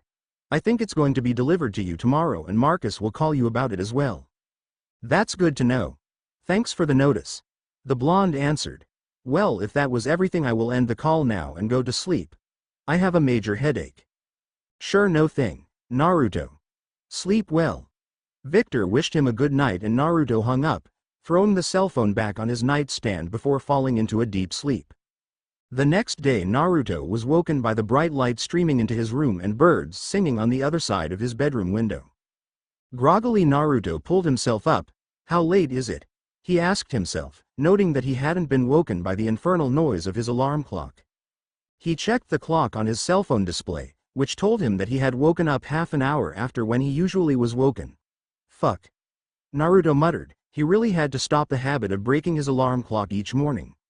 Normally he would have replaced it, but with everything going on yesterday, I must have forgotten about it. With greater than human speed he threw himself out of the bed, changed into his school uniform, pocketing the feather and downed a glass of orange juice before rushing out of his house towards his school. Luckily he was quick on foot and arrived long before the bell for the first lesson rang, 15 minutes before in fact. Most students were leisurely strolling into the building conversing with each other, however one panicked youth stood out amongst them. It was a familiar boy with brown hair who was going around asking everyone he saw a question. What is this? Naruto thought, alarmed. He was sure the boy had to have been dead, some sort of corpse laying hidden somewhere on this planet, and yet here he is completely confused, rushing from person to person. Just one day ago Issei's life had been great. He finally had a girlfriend after all the years of hoping and trying, and then somehow everything went wrong. He had this weirdest dream that Yuma, his girlfriend, had transformed into some busty bondage woman with black wings, summoned a spear of light and impaled him on it. But that was just crazy, right? So he decided to call his girlfriend, see how she was the day after their date and if she wanted to meet up with him again after school. That was when the next strange thing happened. He couldn't find Yuma's cell phone number anywhere among her contacts. In fact, the contact amongst his address book had been gone as well. When he came down to have breakfast with his family, he asked them about Yuma. He was sure he had told them about his girlfriend, but they thought that he was joking or had once again fallen in love with some kind of character from an anime or a hentai game he had played. But hey, that had only happened once and Issei had been much younger then. So Issei thought that his parents had never believed him in the first place about Yuma, but both of his friends Matsuda and Motohama had not only met her but he had personally introduced them, so the two had to know her but they didn't. The two acted like Yuma had never existed, said he should stop pulling so obvious pranks on them. Issei then had started everyone he met about her. Surely someone must have seen him leave with her, anyone at all. But they all ignored him or told him to stop deluding himself. I can't be going crazy, can I? I did not imagine Yuma, or did I? The more people claimed to not know her, the less Issei was sure of his sanity. That was when he spotted a familiar tall blonde. That's right. Naruto warned me about her. He must know about Yuma. The brown-haired pervert rushed to his only hope. Naruto-san, tell me you remember Yuma, Amano Yuma, my girlfriend? Naruto stared at the desperate boy in front of him. Naruto was sure that it was no illusion, someone with a mask or any kind of impersonator. So he shot the boy a look filled with scrutiny, which might have come across as a glare, and asked one question, "Who are you?" Issei recoiled in shock. Naruto didn't recognize him, so did that mean he didn't exist as well? No, that can't be right. A lot of people recognized me. Issei thought to himself after being filled with even more panic for a brief moment before calming down. Then he remembered how much of an he had been to the blonde yesterday. He probably just meant we himself, and with the situation I am in now, I think he was right. I'm Hyodo Issei. Issei stated. Listen, I know I was a jerk to you yesterday and I am sorry about that, but... Issei's attention was pulled towards the ringing bell, and when he turned back to where Naruto was supposed to be, the blonde had already pulled way ahead. No. Issei thought in dismay as he failed to get a response from the blonde, and the way he is surrounded by girls very lunch break, I'll never get to talk to him. While Naruto was walking to his classroom, he was in deep thought about Issei. Dead or near dead bodies don't just walk around like nothing has happened. Even if he survived and was somehow brought to a hospital by someone else, he should be bedridden for weeks, month even. Naruto cursed inwardly at the even bigger mystery. I'll probably have to cut my time in the occult research club short and observe him these next few days. This lunch break he sought out Rias to show her the proof of his completed task. The crimson-haired girl was together with Akeno chatting amicably when they noticed him. Rias smiled pleasantly at him. Hello, Naruto-kun, she greeted him. Era. Nice to see you again, Naruto-kun. Akeno greeted him as well. It is nice to see you two beauties again, he complimented them, returning the smile. My, isn't he the charmer, bucko? Akeno commented praisingly, leaning her right cheek into her palm. I could just eat him up. She licked her lips seductively and a small shiver trailed down Naruto's spine. Is that a good thing? He asked himself, uncertain of the answer to that question. So did you come to give up on your task, Naruto-kun? Rias asked, and hoping that he would do so. It wouldn't do well for a normal human to be involved in my peerage's inner dealings. And yet there was a little part of her that hoped he would succeed, so she could keep seeing him. Oh no, on the contrary, I came to tell you that I succeeded, Naruto said with a big grin and pulled out the black feather. Rias and Akeno's eyes widened in surprise and both were shocked into a stupor. At this moment one could hear a pin drop were one to be dropped. Rias could not believe it. This absolutely normal human had somehow managed to acquire the feather of an angel, a fallen angel to boot. She could feel the residual power of the angel resting inside the feather. The red-haired devil wanted to scream in frustration at the mystery that was Uzumaki Naruto. How did he manage this? This should have been absolutely impossible. Her thoughts raced and revolved around the blonde. Somehow she found that quality of his to do the impossible attractive. But she wasn't falling in love with a human or anything like that. That is incredible, Naruto-kun. Rias managed to say, completely composed so as to not arouse any suspicion. Tell me, where did you find it? Oh, it was just laying around and I happened to stumble upon it. Pretty lucky, wouldn't you say? If possible. Naruto's grin widened, hoping it would put a further crack into their composed exterior. Era. It seems like our club is a new member, bucko, Akeno stated. Yes, welcome to the Occult Research Club, Naruto-kun. Congratulations. the club president said, and her voice seemed slightly strained. Rias knew that she could have put the authenticity of the feather in question, but the task she had given him was already pretty illegal. No club was allowed to demand any sort of entrance test. Naruto had just nice enough not to call her out on it. Now if she tried to deny him further, he could go to the administration with the case and force entry into the club, since they still had to adhere to the human rules. But the blonde-haired young man frustrated Rias to no end. She could make no sense of him. Who or what are you? Thank you, Rias-chan. Wait, I probably should call you Rias Bucko now, right?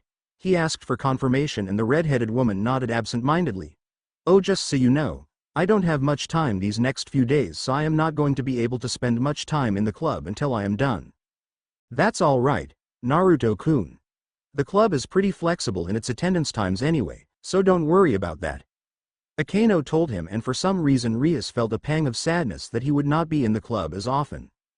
The young superhuman nodded and bid the two ladies of Kuo farewell. After school, Naruto began tailing Issei, who seemed just as confused and uncertain as this morning. He had at first spent time at the house of one of his friends from the pervert trio. Apparently the three had watched some sort of erotic video. As twilight enveloped the city, he had left the house again. Naruto continued to tail the brown-haired boy back to the park, to the fountain at which he had died. I'm not imagining things, am I? Naruto heard Issei ask himself. Does he think that the events of yesterday were not real? The blonde thought to himself. If he were some kind of devil or angel doppelganger, there would be no need for that, since who would he fool with that right now? He does not know I am here, so there is no need. Especially if Naruto considered his behavior and actions from tomorrow morning, he knew that this was the same Issei that Naruto had seen killed by the fallen angel yesterday.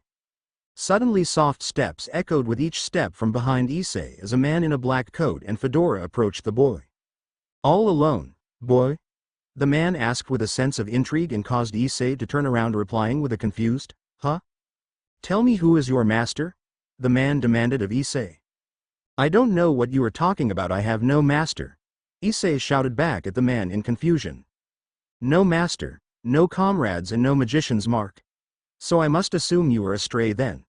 The man grinned beneath his fedora, and Naruto could now sense the bloodthirst emanating from the man. Which means I can get rid of you without problems. Leave me alone. Issei shouted in both confusion and fright as turned around and ran away. And my prey runs away, the man complained with fake annoyance. Even if I don't know how he survived, I won't fail my duties a second time. This time I will protect Issei, Naruto thought. A pair of black wings spread from the back of the man, and he flapped them a few times for good measure as he took to the air, flying slightly above the ground, as he was about to follow the brown-haired boy. Only a blast of force knocked the angel aside. Don't even think about it, fallen angel scum.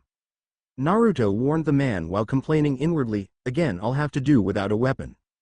The fallen angel had only been slightly startled by the attack and turned his attention upon Naruto. Ah, the mysterious human that almost managed to kill Rainier. The man stated and grinned. She told us about you, and I couldn't believe that she let herself be bested by a human, but if you really are as strong as she claimed you are, then you would be an even better prey than that stray. Your friend couldn't deal with me yesterday, so what makes you think you can? Naruto asked and threw another blast of pure force which the angel dodged rather easily. Don't think me to be as inattentive as that, Rainier. You will have to do much better than that to best me. A spear of light formed in his hands, and the airborne spearman charged at the blonde, who dodged out of the way and manipulated a torrent of water to shoot at the fallen angel. The water rose from the fountain and with incredible speed moved towards the angel, who turned around and with a downward slice of his light spear cut the torrent in half, making the water pass on each side of him. Admirable effort, but not good enough.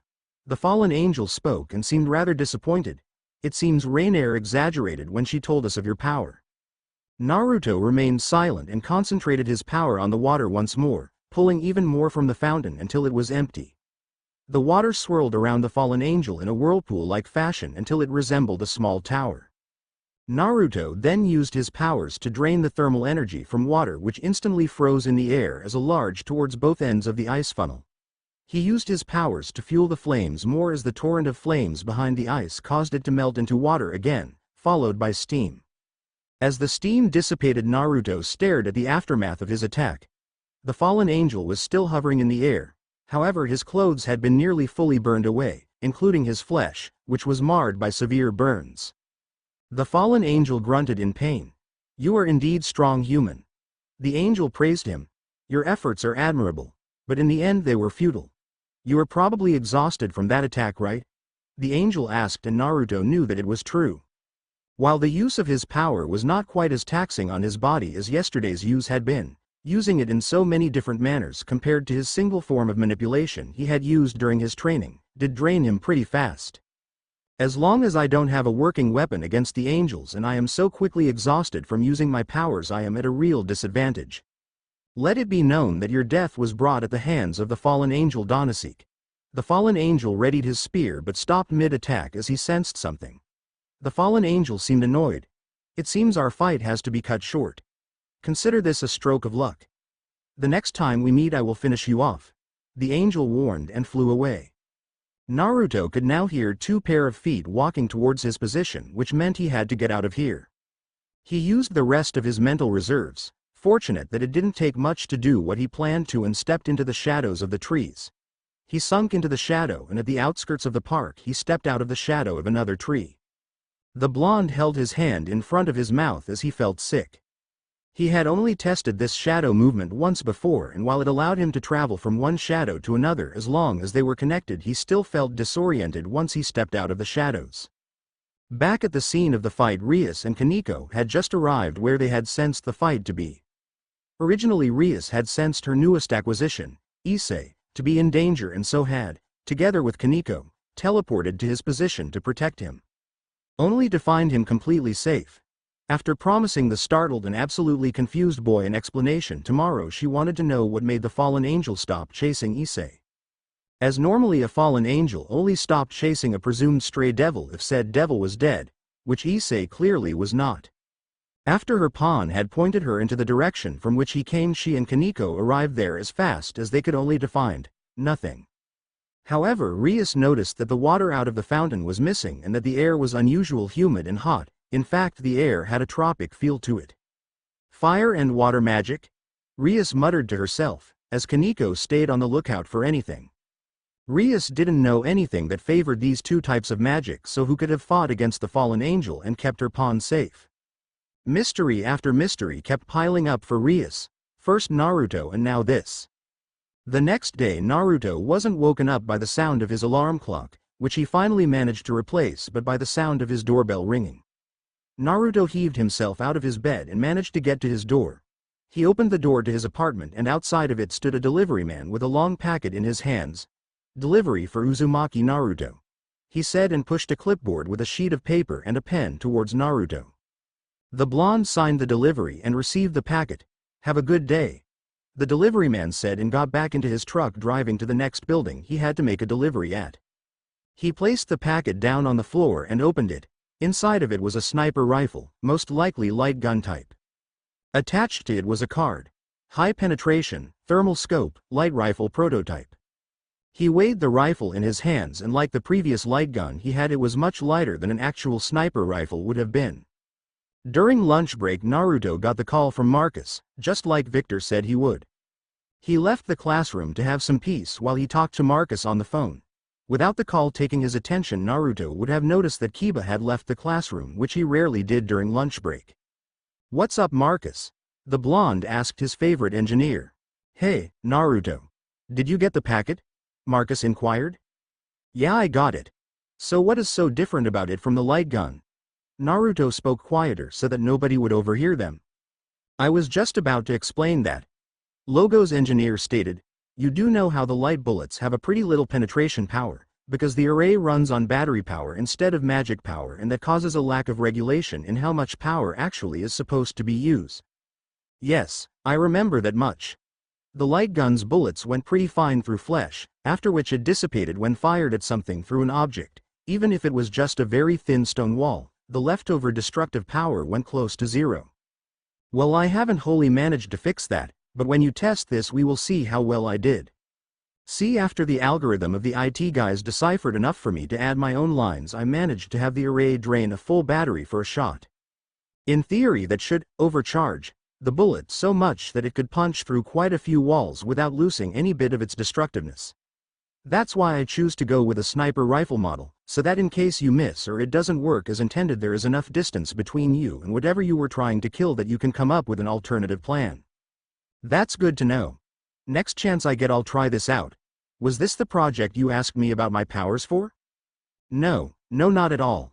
As I said, it's a very far off thing. Anyway, you have school right now, right? So I will no longer keep you from anything important. At that moment Marcus had hung up. Meanwhile, in the occult research club room, Kiba had brought Issei to the occult research room, where the brown-haired boy was greeted by Himejima Akeno, who he had only known by name, Taju Kaneko, whom he had met yesterday evening, and Rias Gremory. Hello, Issei. The club's president greeted him. As promised, I said I would give you an explanation about yesterday evening's events. The person that tried to attack you yesterday was a fallen angel. He desired to do so because you were a devil. Issei laughed loudly. Come on. Devils and angels aren't real. Don't try to trick me like that. Rias expanded her bat wings, causing Issei's jaw to drop in astonishment. Do you now believe me? She asked him and retracted the wings. Every member of this club is a devil, Issei. Well, all except one, but he isn't here and he hasn't been in very often yet. This club is a cover for my peerage and you are a part of it too. But how? I'm a normal human. I couldn't be a devil. The brown-haired boy tried to deny what he was hearing. Rias pulled out a picture of an, to Issei, all too familiar face. Yuma-chan, he exclaimed. This girl, Amano Yuma, is a fallen angel. She killed you 2 days ago, and with your last breath your strong desire to, at least die in the arms of a girl, summoned me to you. I sensed a strong power inside of you and resurrected you as my pawn. She explained to him, and slowly Issei began to resign to the fact that he was a devil. The crimson-haired devil then explained to him the relationship between the three factions, which was much too complicated for Issei. In the end, she decided to get him motivated for the existence as a devil and her pawn by telling him that if he rose to the rank of a high-class devil he would eventually be able to have his own harem. Once Issei was about to leave, Rias told him one last thing. Don't tell Uzumaki Naruto about any of this though, she ordered him. Huh? Why would I tell him? Issei asked, confused as to what Naruto had to do with all of this. Naruto is the last member of this, not a devil and not part of my peerage. He is a normal human. So I want to keep him out of the dangers of the world of devil and angels. The perverted boy nodded in understanding. All right, bucko. I won't mention a single word to him. The rest of the day went by without much fuss for Naruto. He had continued to observe Issei after school, who for some reason cycled through the city on his bike like a maniac, screaming something about becoming a harem king. And he visited the strangest people. Not like Naruto was interested in that. The few things of note were that he once more was attacked by a fallen angel, a female one. However, she left pretty fast after Issei had managed to activate his Longinus gear. But other than that, nothing noteworthy happened on that day. The next day had begun and Naruto was woken by the ringtone of his cell phone. He checked the display and saw that he was being called by logos, which probably meant that it was Gonzalo who, as the number corresponding to the ID logos belonged to the operation control room where Gonzalo spent a lot of time. Naruto accepted the call. How can I help you, Gonzalo? New orders for you. The Spaniard stated and began elaborating. On the outskirts of the town we detected the signature of a low-class devil. Local reports have revealed that quite a few people have gone missing around that area. Since the location is pretty close, it won't interfere with your primary mission. All right, consider it done, Gonzalo. Naruto answered confidently. I expected nothing less of you, Naruto. Gonzalo answered, good luck. I'll be waiting for your report. Gonzalo then ended the call. Well, I guess I could test that prototype I've been sent. The blonde mused to himself. I'm excited to see how well this works. I guess I won't be able to keep an eye on Issei today then. After the boy had awakened his Longinus, he seemed capable of defending himself, so Naruto guessed it wasn't all that bad that he wasn't there to keep track of Issei. He actually didn't plan to follow him around all that longer after school, 2 or 3 days at most. Darkness had blanketed the town and Naruto sat patiently in a tree, able to observe the building the devil occupied. He used a burst of telekinetic energy to push the door open. He looked through the thermal scope and saw a huge, quadruped form resting inside the building. On top of the devil's lower body was the upper body of a normal human. This will be pretty easy for a change.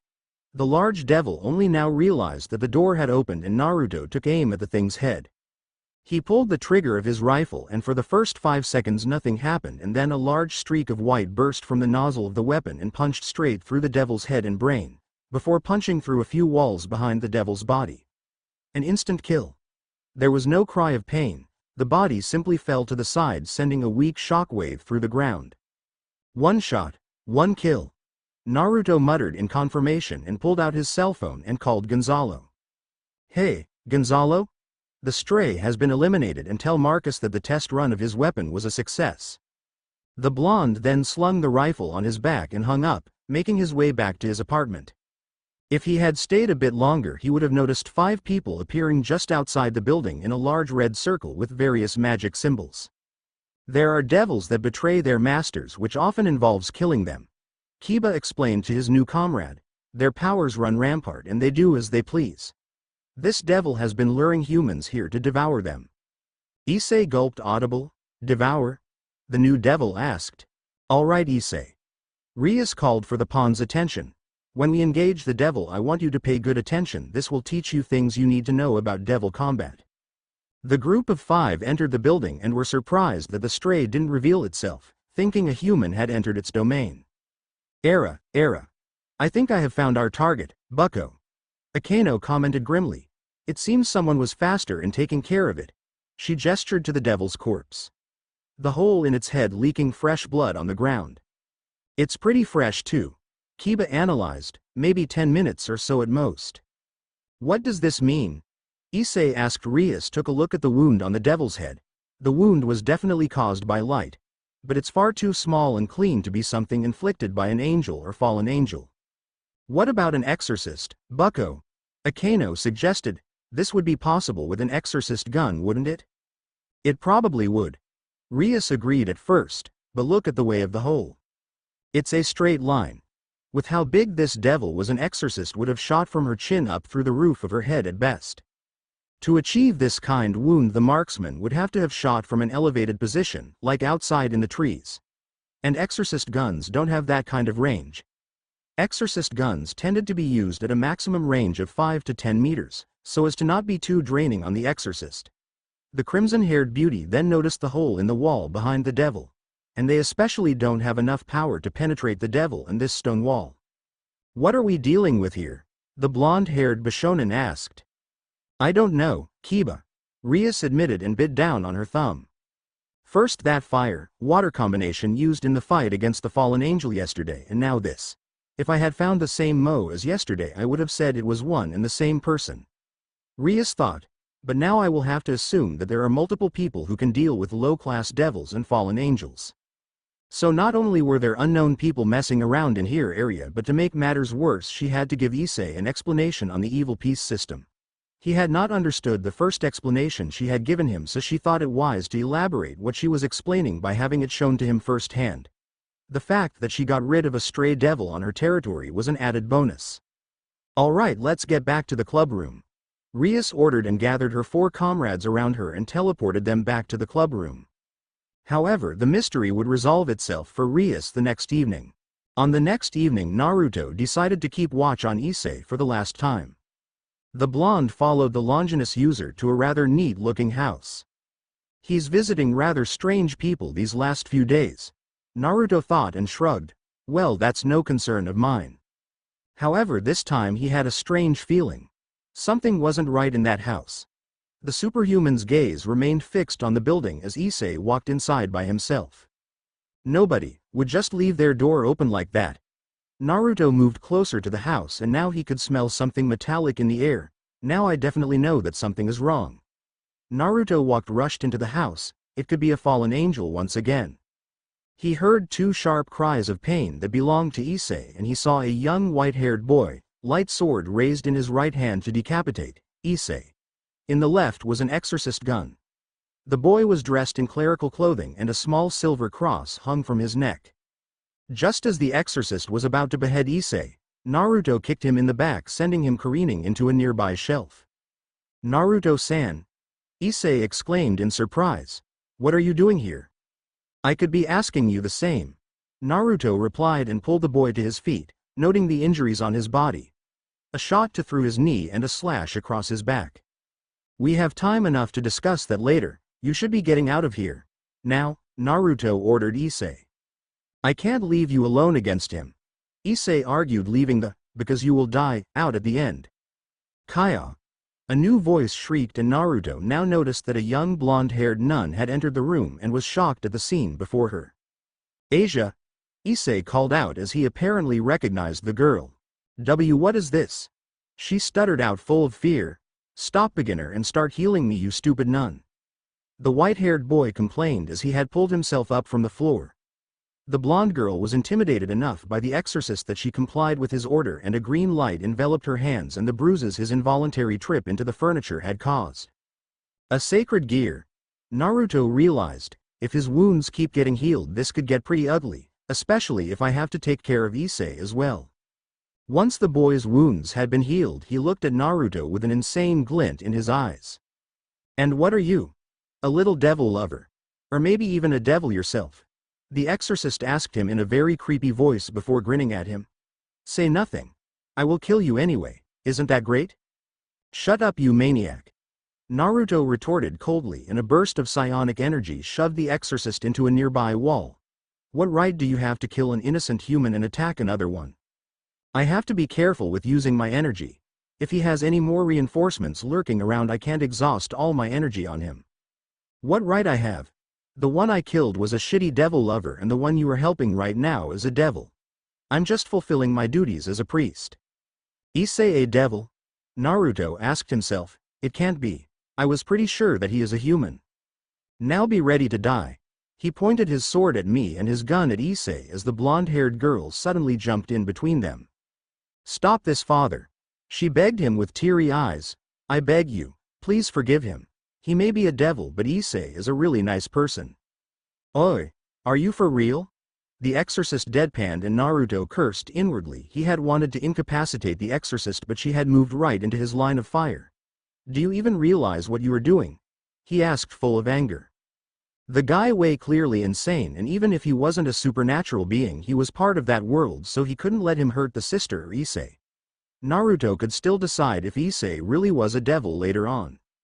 Naruto started manipulating the shadows in the room, which started edging closer to the priest, ready to ensnare him.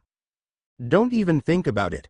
The white-haired boy warned Naruto and pulled Asia dangerously close to him, his weapons close to her vitals. I could just offer if your shadows get any closer, you know? I'm sure you two wouldn't like that at all. And Naruto was right. He couldn't risk Asia's life like that. So he pulled his shadows back, which Issei noticed. How is he doing this? He asked himself, but decided to curse at the exorcist. Let her go, you. But in his current state, it was more of an act of desperation than anything else. Suddenly a bright red circle appeared in the air. Era. Quite the problem we have here. Naruto heard someone say, and he could identify the owner of the voice as a Kano. Exorcist. The emotionless voice of Kaneko followed. We came to help, Issei. Kiba stated, having a sword drawn. Ah. The exorcist had a look of orgasmic bliss on his face. The whole devil organization appears. So many targets to choose from. Which should I kill first? He asked himself. One of the shitty devils or the shitty devil lover? Why don't I take that choice off your hands? A final voice, which Naruto noted belonged to Rias, asked darkly. Devil lover. She thought, confused, and now noticed Naruto's presence in the room. What are you doing here, Naruto-kun? Making sure that guy doesn't kill anyone else. What else? Naruto asked sarcastically as he glared at the exorcist. Rias was about to open her mouth when Naruto interrupted her. I know what you meant, but we have enough time for that after this. Apparently my suspicions were right, and the occult research club members are all devils. Rias then turned to Issei. I'm sorry we came so late, but I noticed so late because there was a barrier around this place. A barrier you were supposed to keep up, you shitty nun. The exorcist spat angrily and then dragged his tongue over Asia's cheek. I guess I will have to punish you later for that. The brown-haired boy growled in anger. No, you won't. Despite his wounds, he was about to throw himself at the exorcist, when a strange portal appeared over the exorcist's head. Fallen angel. Kaneko stated, Bucko? Akano asked, waiting for orders. Rias didn't want to involve her peerage in an open conflict with some fallen angels, with Issei being an absolute newbie when it came to being a devil and fighting, especially with him wounded like that. It was a bad idea to fight. Our first priority is getting Issei to safety. Rias commanded her peerage. Kaneko, take care of Issei. The white-haired girl picked the wounded devil up and a large red circle appeared around the five of them. But we can't leave Asia here, Issei tried to argue. That's impossible, only those of my peerage can use this teleportation circle. Rias explained, robbing Issei of his hope of rescuing Asia from Freed. Naruto guessed they were likely going to teleport to the Occult Research Club's club room. Only you are left, devil lover. The exorcist stated with a grin, and Naruto knew that if he had to face the boy and one, possibly more fallen angels, he would die, and that would serve no one. So as much as it pained him, he too had to leave the girl behind, but he swore to do something about it as soon as he could. This time you win, Naruto admitted, even if he didn't like it, and melded into the shadows, transporting himself away, leaving the despairing blonde nun behind. Following this small skirmish, Naruto made his way to the club room where he was already expected. Issei's wounds had mostly been taken care of already. Naruto sat down on one of the couches, Rias on the opposite of him, so that she faced him directly, a pair of glasses framing her face. To her side was Akano. Kaneko sat in one of the chairs and Kiba was standing ready for anything. Now please answer honestly, Naruto-kun. Who, or rather what are you? Rias demanded to know. You aren't a devil, angel, fallen angel, or any type of yokai. You are a normal human, no magic potential, no sacred gear. Nothing. And yet you managed to keep that exorcist off of Issei, from what he told us. And you were likely the one who took care of that stray devil yesterday and who protected Issei from the fallen angel 3 days ago, right? Naruto nodded. You are right, that was me both times. And you are also right, I am a human that is neither a mage and neither a sacred gear user. Then what are you? I am humanity's protector against supernatural threats. The blonde explained. I have undergone rigorous training and body-enhancing processes to elevate me far above the level any normal human could ever achieve. But you clearly used powers that are close to magic but yet isn't magic. What about that? Clearly that's not anything a normal human is capable of. That. Naruto hesitated. I am actually not sure of myself. All I know is that they are the result of a mutation. What is your purpose here? You lied about your parents dying in an accident. Kiba inquired, determined to find out the truth. When he realized that he spoke out of turn. I'm sorry, bucko, he apologized. It's all right, Kiba. She forgave him, where another devil might have punished him. Well, that was no lie depending on how you look at it. Naruto sighed as he remembered their deaths and retold the story in a solemn voice. My father was killed by a stray devil that had sought refuge in our house after being wounded by a fallen angel. The fallen angel had caught up to the devil a little after my father had died and killed the stray. The angel then demanded that my mother give him her body as a payment, but she resisted and was killed by him for that. There was no one that would believe me when I told them what really happened that night. That's horrible, Issei exclaimed. I'm sorry about that. Rias apologized, knowing that this had been a very unfortunate turn of events. The superhuman shook his head. Don't be, it's nothing you could have done about it. So what are you here for then? Revenge against devils and angels? The Crimson H, that is not my goal. I am the product of Logos, the international organization tasked to deal with everything supernatural. We have complete ambassadorial responsibilities in representing humanity as well as defensive ones. After we determined that this was the largest gathering of devil energies, I was to discover the identities of the devils hiding here as well as their motives. If you were deemed a threat to humanity, I would have full authority to eliminate you in any way possible. Kiba was about to draw his sword, but Rias stopped him. But quite frankly, you do not seem like you have any malicious intent. However, I would still like to set up a meeting for tomorrow with your race's leader or leaders. Well, I suppose I could arrange something with my brother. Rias thought about it. Her brother? Issei asked, confused. Her brother, Sears-Sama, is one of the 4 leaders of the underworld. Akano explained for the pawn. That would be great, Naruto stated and stood up. I would love to stay and chat some more, but since you need to contact your brother and I need to inform my superiors as well, we best take care of that now. As the blonde stood in the doorframe, he turned around a last time. By the way, the glasses look pretty cute on you, Rias-chan. He complimented the red-haired beauty, leaving her blushing as he left the building. She couldn't be falling for a human now, could she? However, Rias wasn't so sure about that anymore. All that could still be heard was Akino's amused, "Era." Naruto never thought that after so little time passing he would have already found out the identity of the devils that attended Kuo Gakuen and arranged a meeting with their leader. It was a fortunate turn of events that the leader is Rias' brother. Naruto thought as he unlocked the door to his apartment and pulled out his cell phone to call Victor. He picked out the scientist's number from his phone's address book and pressed the call button. "Hello, Naruto.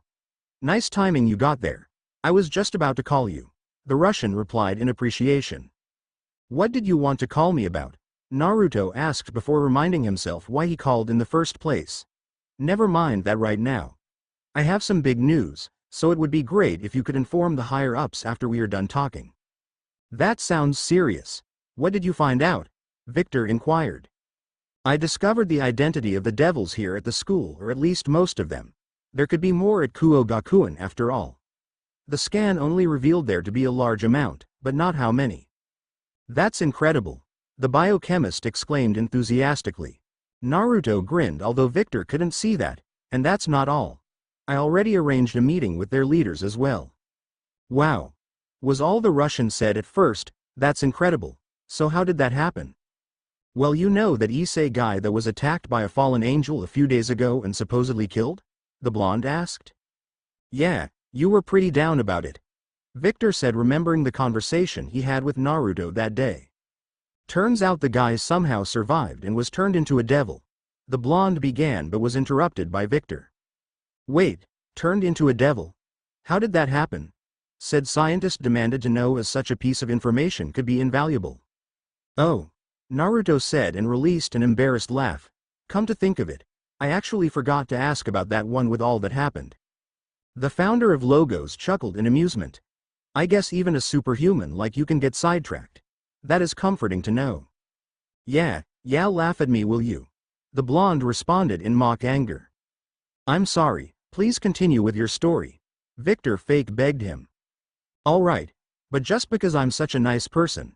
The two shared a quick laugh. "Anyway, I tailed him after I found out that he was somehow still alive. At first to confirm he wasn't a doppelganger of some kind, and after that to make sure he wasn't killed by some fallen angel seeking to finish the job started. So after a few days of surveillance I decided to tail him for the last time today, and apparently he was on an errand for Rias." "Wait.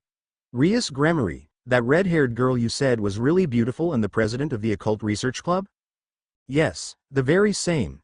Apparently I was right, and all the members of the Occult Research Club are devils. Well, except me, that is. In any case, the client got killed by an insane exorcist and was about to kill Issei as well. Since I had already failed the first time, I didn't want to do so the second time around and protected him." Moments later, Rias and her peerage, which is what a high-class devil calls their underlings, appeared to protect Issei. The blonde retold his story. "So it pretty much was a fluke that you discovered them?" Victor deadpanned with slight amusement in his voice. "Luck is an important attribute too. Especially if you go after many of those role-playing games you were so fond of." Naruto returned the jab at him. "Hey, all this research can get pretty stressful and they really take the edge of things." The scientist retorted. "You better get back to telling your story, boy." Yes. So Rias retrieved Issei and retreated when some fallen angels were about to appear. Since fighting the exorcist and an unknown quantity of fallen angels would be stupid, I retreated as well. Naruto explained. "In the aftermath of this skirmish we both came clean about things, and it turns out Rias' brother is the leader I am going to meet tomorrow." "I really can't believe the luck you are having," Victor muttered in shock. "The hot girl you met and more or less befriended is a devil and had ties to the underworld leadership? Most people wouldn't have that much luck in 100 years. He stated. "Oh, and before I forget it, what I wanted to tell you is that the UN is almost done furnishing a new Logos operations center in Japan. In fact, it's going to be in your city so that we can better support you." "That's great," Naruto replied excitedly. "That's going to save us all these troublesome phone calls." "Yeah, and I can keep a better eye on your developing powers, which was another thing I wanted to mention to you. I can say with almost 90% accuracy that all your children will inherit both your enhanced physical attributes and your telekinetic powers." Naruto took the information in. That is good to know, he said, not knowing how to reply to that information. I will inform the guys upstairs now and leave you to get some rest. Victor stated. Good night, Naruto. Good night, Victor. The two mutually ended the call there, and Naruto decided to get some shut-eye for the next day. The next day Naruto actually woke up completely normal. He showered, brushed his teeth and got dressed before eating his breakfast. However, while he was having his breakfast, the blonde was interrupted by someone knocking on his door. Who could it be this early in the morning? Especially someone who wouldn't simply ring the doorbell. Naruto asked himself and walked to his door, opening it. Outside of his apartment stood a tall male in an all-black suit, black shades and black hair. Operative Naruto, he stated, and pulled out an envelope. The various representatives regret that they can't attend such a momentous occasion, but they trust you to do well with the responsibilities vested in you as humanity's representative. Inside of this envelope you will find the points the UN formulated last night for you to discuss when meeting with the representative of the devils. You shall open this envelope only after this meeting has begun. All right. Naruto took the envelope from the large man, who nodded in appreciation.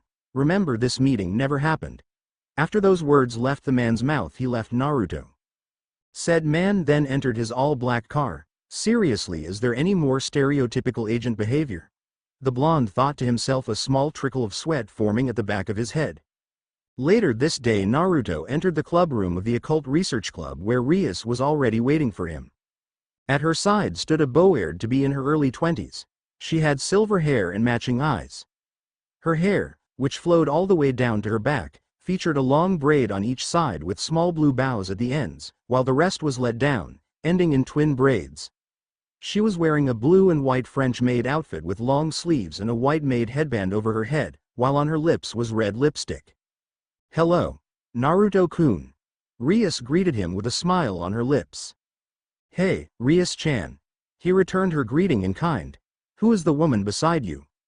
It is nice to meet you, Uzumaki Naruto-san. The woman greeted the young superhuman. My name is Graphia Lucifuge. I am Lord Searzek's wife and shall accompany you to him. It is nice to meet you as well, Graphia-san. Naruto responded before asking her, what about Rias, will she come too? No, the Lord's sister will remain here. Graphia explained curtly. Not only does she have her peerage to take care of, but this meeting will remain between the representatives of both races. That means after bringing you to Searzek's Sama, I too will not be present. A small magic circle appeared in front of them and Graphia gestured towards it. Please step inside the teleportation circle. It will bring us directly to the appointed meeting place in Lilith, the capital of Searzek's Sama's territory. Naruto did as he was told and entered the circle. Graphia followed after him. In the instant that they both stood inside of the circle, a strange feeling of moving enveloped Naruto. It was difficult to describe.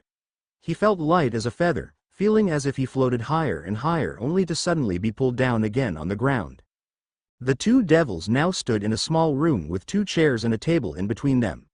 The floor was covered in red carpet and matching red drapes covered the window that revealed a purple sky outside while giving view to the city beyond the building he was in. Please have a seat, Uzumaki-san. She pointed towards the chair that faced the window. I will inform Searzek's Sama that you have arrived. Naruto sat down in the chair, which was surprisingly comfortable, and waited for the Lord of Devils to enter the room. Inside his mind, Naruto went over countless possibilities how the meeting could go. Just then the door opened and a young man with long red hair, the same shade as Rias and the same blue-green colored eyes, entered the room. The blonde raised from his seat and walked towards the devil, as the door closed behind him. Said devil was clothed in an ornate white clothes, and as Naruto got closer he could feel the powerful aura that surrounded the man, and the blonde knew that he commanded respect. Naruto held out his hand in greeting. It is nice to be able to meet you, Lucifer-san, he said with all the politeness that he could. The red-haired devil examined Naruto with an impassive face. You are probably one of the very few, if not the first human to be here in the underworld with permission, he stated as a matter of fact, and didn't seem all that intent on returning the greeting, which filled Naruto with nervousness, thinking that he somehow had offended the devil's leader. However, Searzek then smiled at him. It is nice to meet you as well, Naruto. Rias has told me quite a bit about you, he admitted and shook the blonde's hand. And just call me Searzek. I am not a stickler for all that overly polite nonsense. Alright then. Sears X. Naruto responded a bit uncertain at the devil's laid-back attitude. You are pretty relaxed for someone of your position. The people I know with a comparable one are much stiffer. They just don't know how to have fun. The super devil replied in an upbeat voice. Why don't we sit down now? Yes, that would be better. Naruto answered and the two sat down. I still can't believe that the leader of devils is like this. The blonde thought in shocked. I am here today representing the 4 Satans of the underworld. We are the devil's leaders, and even though the other 3 couldn't attend, I assure you I have been granted the right to make most decisions, as possible, in their absence. Lucifer stated, since you called for this meeting, it would be best for you to explain what you are promising yourself from this. Naruto pulled the envelope out of his pocket and began reading it. It is our great pleasure that we, the United Nations, have established contact with your, the devil's, race. Although we regret that no representative of any of our nations could attend this meeting of great importance, we assure you that Uzumaki Naruto, who is part of Logos, the international organization dealing with the supernatural, acts completely in our interest and represents the will of a united human race. We humans have now arrived at a crossroad to a new future, and we believe that it would be in both humanity's and devil's interest to form a mutual beneficial alliance with each other. The points of this alliance shall be the following. Point 1. An exchange of information. Humanity will share the knowledge they gained in the fields of technology in exchange for the devil's knowledge on magic. Naruto looked up from the text and waited for Sears's response. The redhead nodded in response. I think such a thing could be arranged. I doubt I could get approval to share the specifics about the clan's own style of magic, but it would be no problem to share general knowledge of magic. Naruto then continued. Point 2. In the case that either party is involved in a battle against the supernatural or those involved with it, the other party agrees to support the other signatory as needed. Sears frowned. I don't think the other Satans or many devils would agree to such a thing. However, you can count on the help of the Gremory should need arise. The next few points just concerned themselves with human, devil conduct. What to do in case a stray devil starts killing humans, what if a devil catches, and some other minor human-devil relationship stuff. Then followed the point that made Naruto choke on his spit, making the blonde cough erratically. Are you alright, Naruto? Sears asked, concerned for the blonde's well-being. The superhuman calmed down, cleared his throat and started reading. Point number 9. Naruto took a deep breath as he caught himself stuttering the words, much to Sears' confusion, as a sign of goodwill, to show an acceptance of the alliance on both parts and to strengthen the human-to-devil relationship. The United Nations demand that the representative of humanity, Namikaze Uzumaki Naruto, and the sister of Lord Sears Lucifer, Rias Gremory, will be betrothed to each other. Naruto couldn't believe it. He was forced to marry Rias. Not that he had anything against her. She was one of the most beautiful women he had ever laid his eyes on. In fact, he would be happy to marry her, but he didn't want to have her forced into it. She was much too nice for that. To take his mind of things, he didn't wait for Sears to respond to that stipulation and continued to read the last part. Although we realize that this is a lot to ask for at this point in time and as new as our relationship is. We are open to negotiations on the points 3 to 8, however we feel that the points 1, 2 and 9 are imperative for a good collaboration between our races and are therefore non-negotiable. Representative Uzumaki may amend any part of this contract bar the points named. Signed, the United Nations. Sears drummed his fingers on the table and looked with a calculating gaze at Naruto. Did you know about that last part? Sears asked, devoid of his previously jovial tone, making the human slightly nervous. Naruto hoped that he had not somehow incurred the devil's wrath. No, not at all. Naruto replied truthfully. I had not idea about that. I would never force Rias into marrying me if she didn't want to. I believe you and I think you would care well for her, but there are many problems with this demand. Sears stated. Not only is Rias already engaged, but a high-class pureblood devil marrying a human. That would create a huge outcry in the underworld. The thinning of OU whole reason for the creation of the evil peace system in the first place. Evil peace system? The blonde asked, confused. I thought Rias might have explained that one to you. Sears commented in surprise but explained it to Naruto nonetheless. After the Great War, the 3 factions had lost a great deal of their forces. that is the devils, had lost many of the 72 pillars in the war, and many that were not destroyed had to resort to having children with non-devils to stay alive, resulting in them losing their standing. In response, the evil peace system was created. Now we have the abilities to resurrect any non-devil as a devil with certain special abilities tied to the 16 pieces of a chessboard. The king is head of the peerage. A queen is the most powerful fighter, combining the strengths of all other pieces. Knights with superb agility and speed. Rooks with high offense and defense. Bishops with enhanced magic capabilities, and pawns with the ability to promote in enemy territory. That explains how Issei is alive despite having died. Naruto realized and thought that the system sounded pretty convenient for what it did. Anyway, truth be told, I don't like Rias Phoenix, Rias' current betrothed, all that much, but I don't think there is any way. In that moment the proverbial light bulb appeared over Sirzek's head. Yes, that might just be a possibility. Naruto looked confused and asked, what might be? Perhaps there is a way for the engagement between Rias and Rias to be called off. You would just have to challenge Rias to a fight, with the stake being Rias' engagement.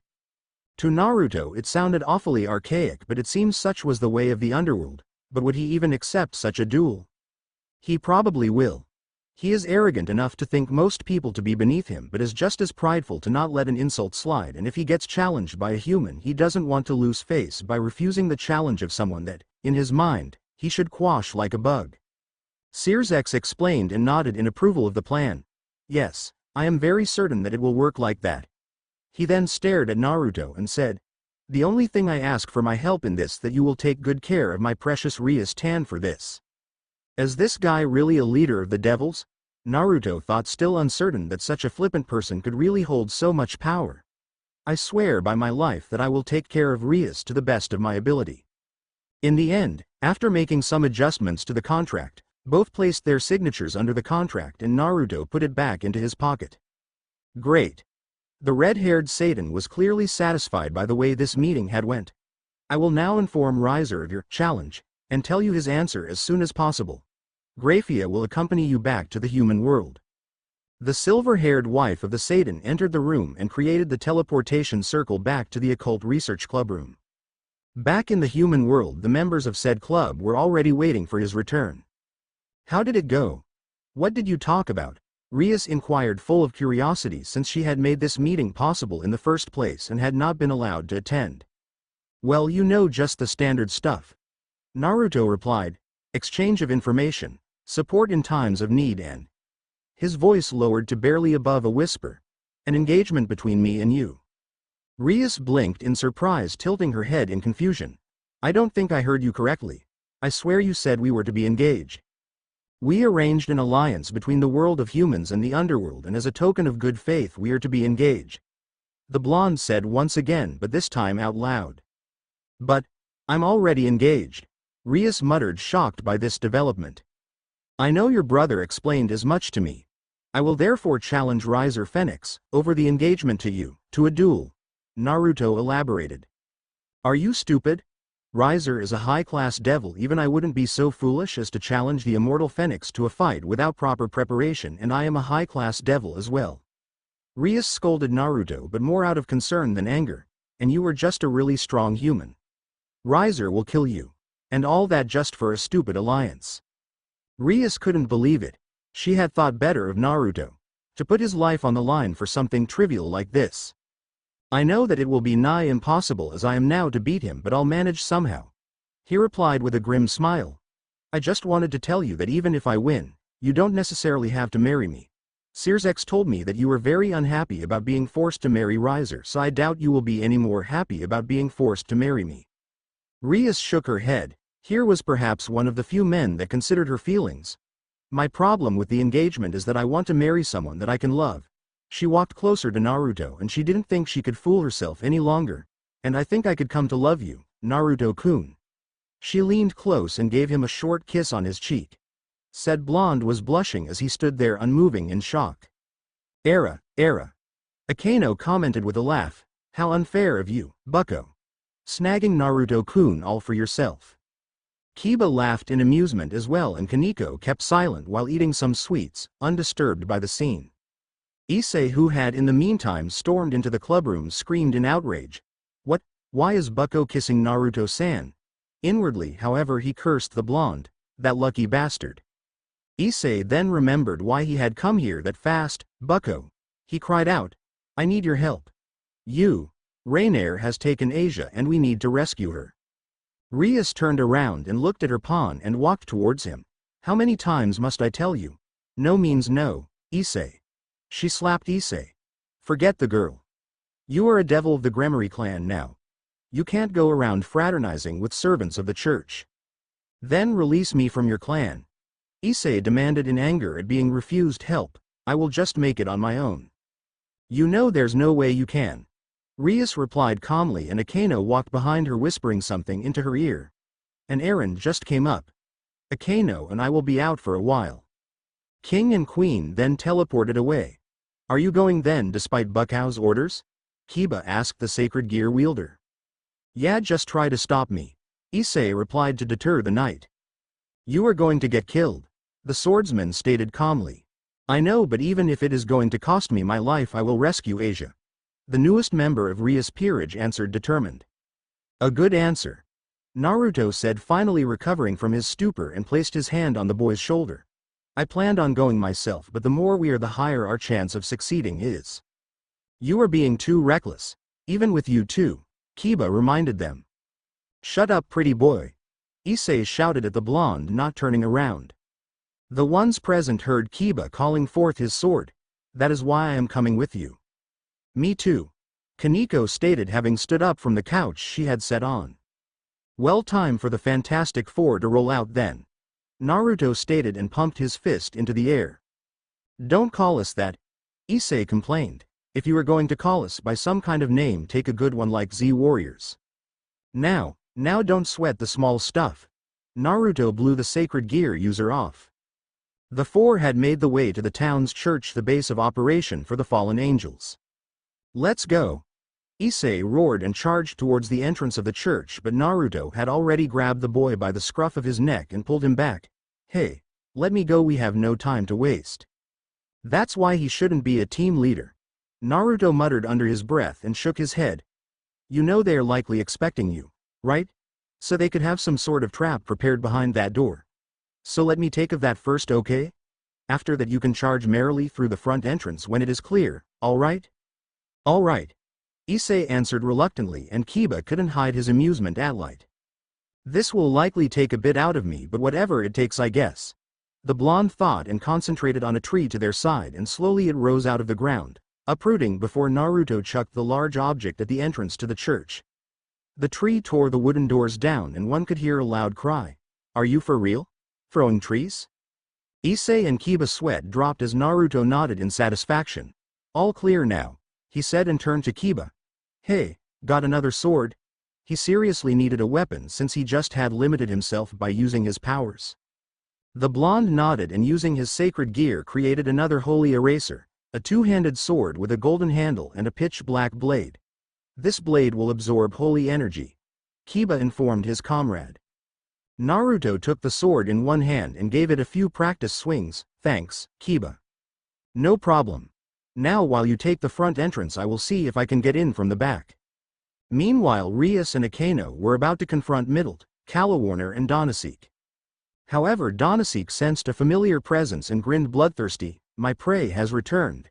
He took off, leaving his two fallen angel companions alone. Oi, where are you disappearing off to, old man? Middled asked angrily. Era.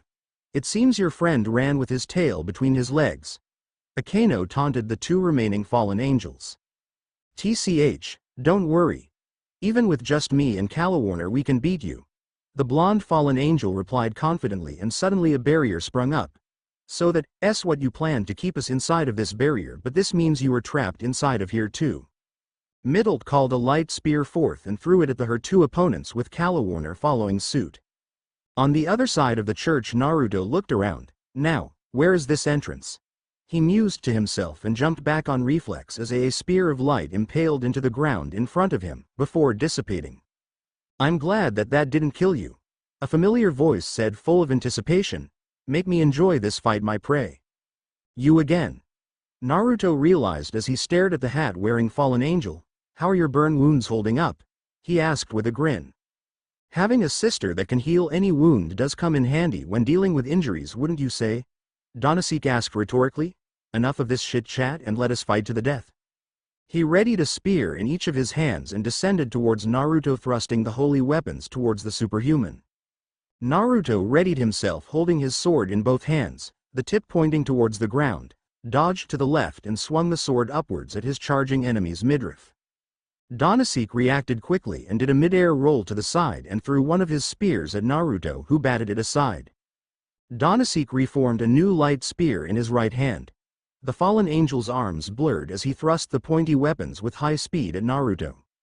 Again and again the spears surged forward, intent on impaling the young blonde to satisfy the fallen angel's bloodlust.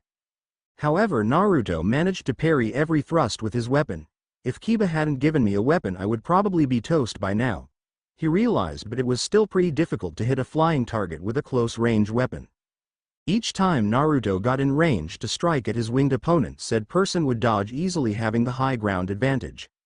When this is over, I really need to work on training my powers. Then I could start chucking things at him from a distance. The blonde as he kept parrying the light weapons.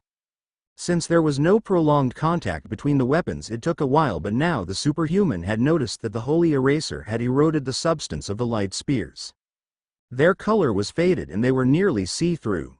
Naruto took this as his cue to launch an attack, while Donasek had yet to realize that his weapons were useless.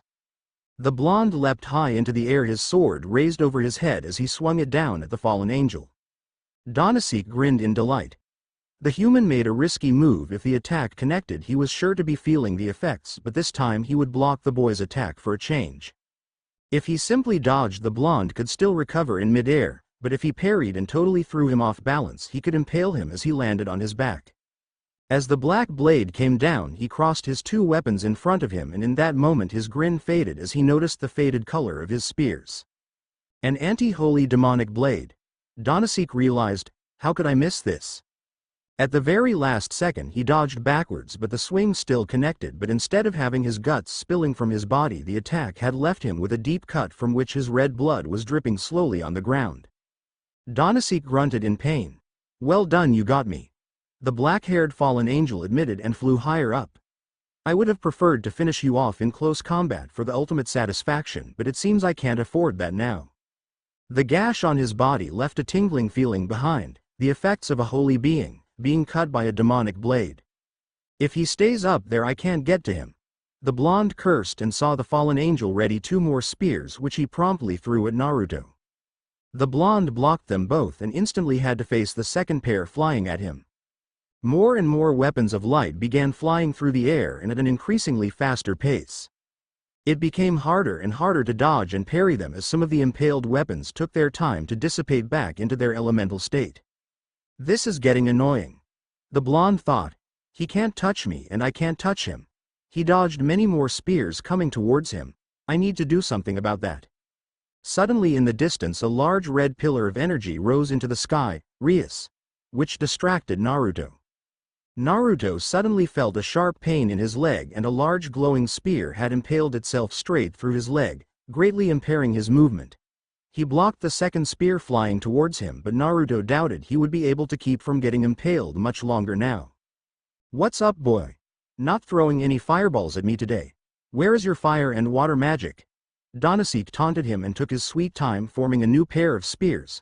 Finally you will die and I will relish in the enjoyment of this victory. Wait. Naruto realized how he still had a chance and grinned. A throw. That is the key here. He should have just enough energy left for that. He gripped the holy eraser with both hands and pulled his arms behind his back until the blade nearly touched him. And with a mighty overhead throw he chucked the sword at the fallen angel. Oh.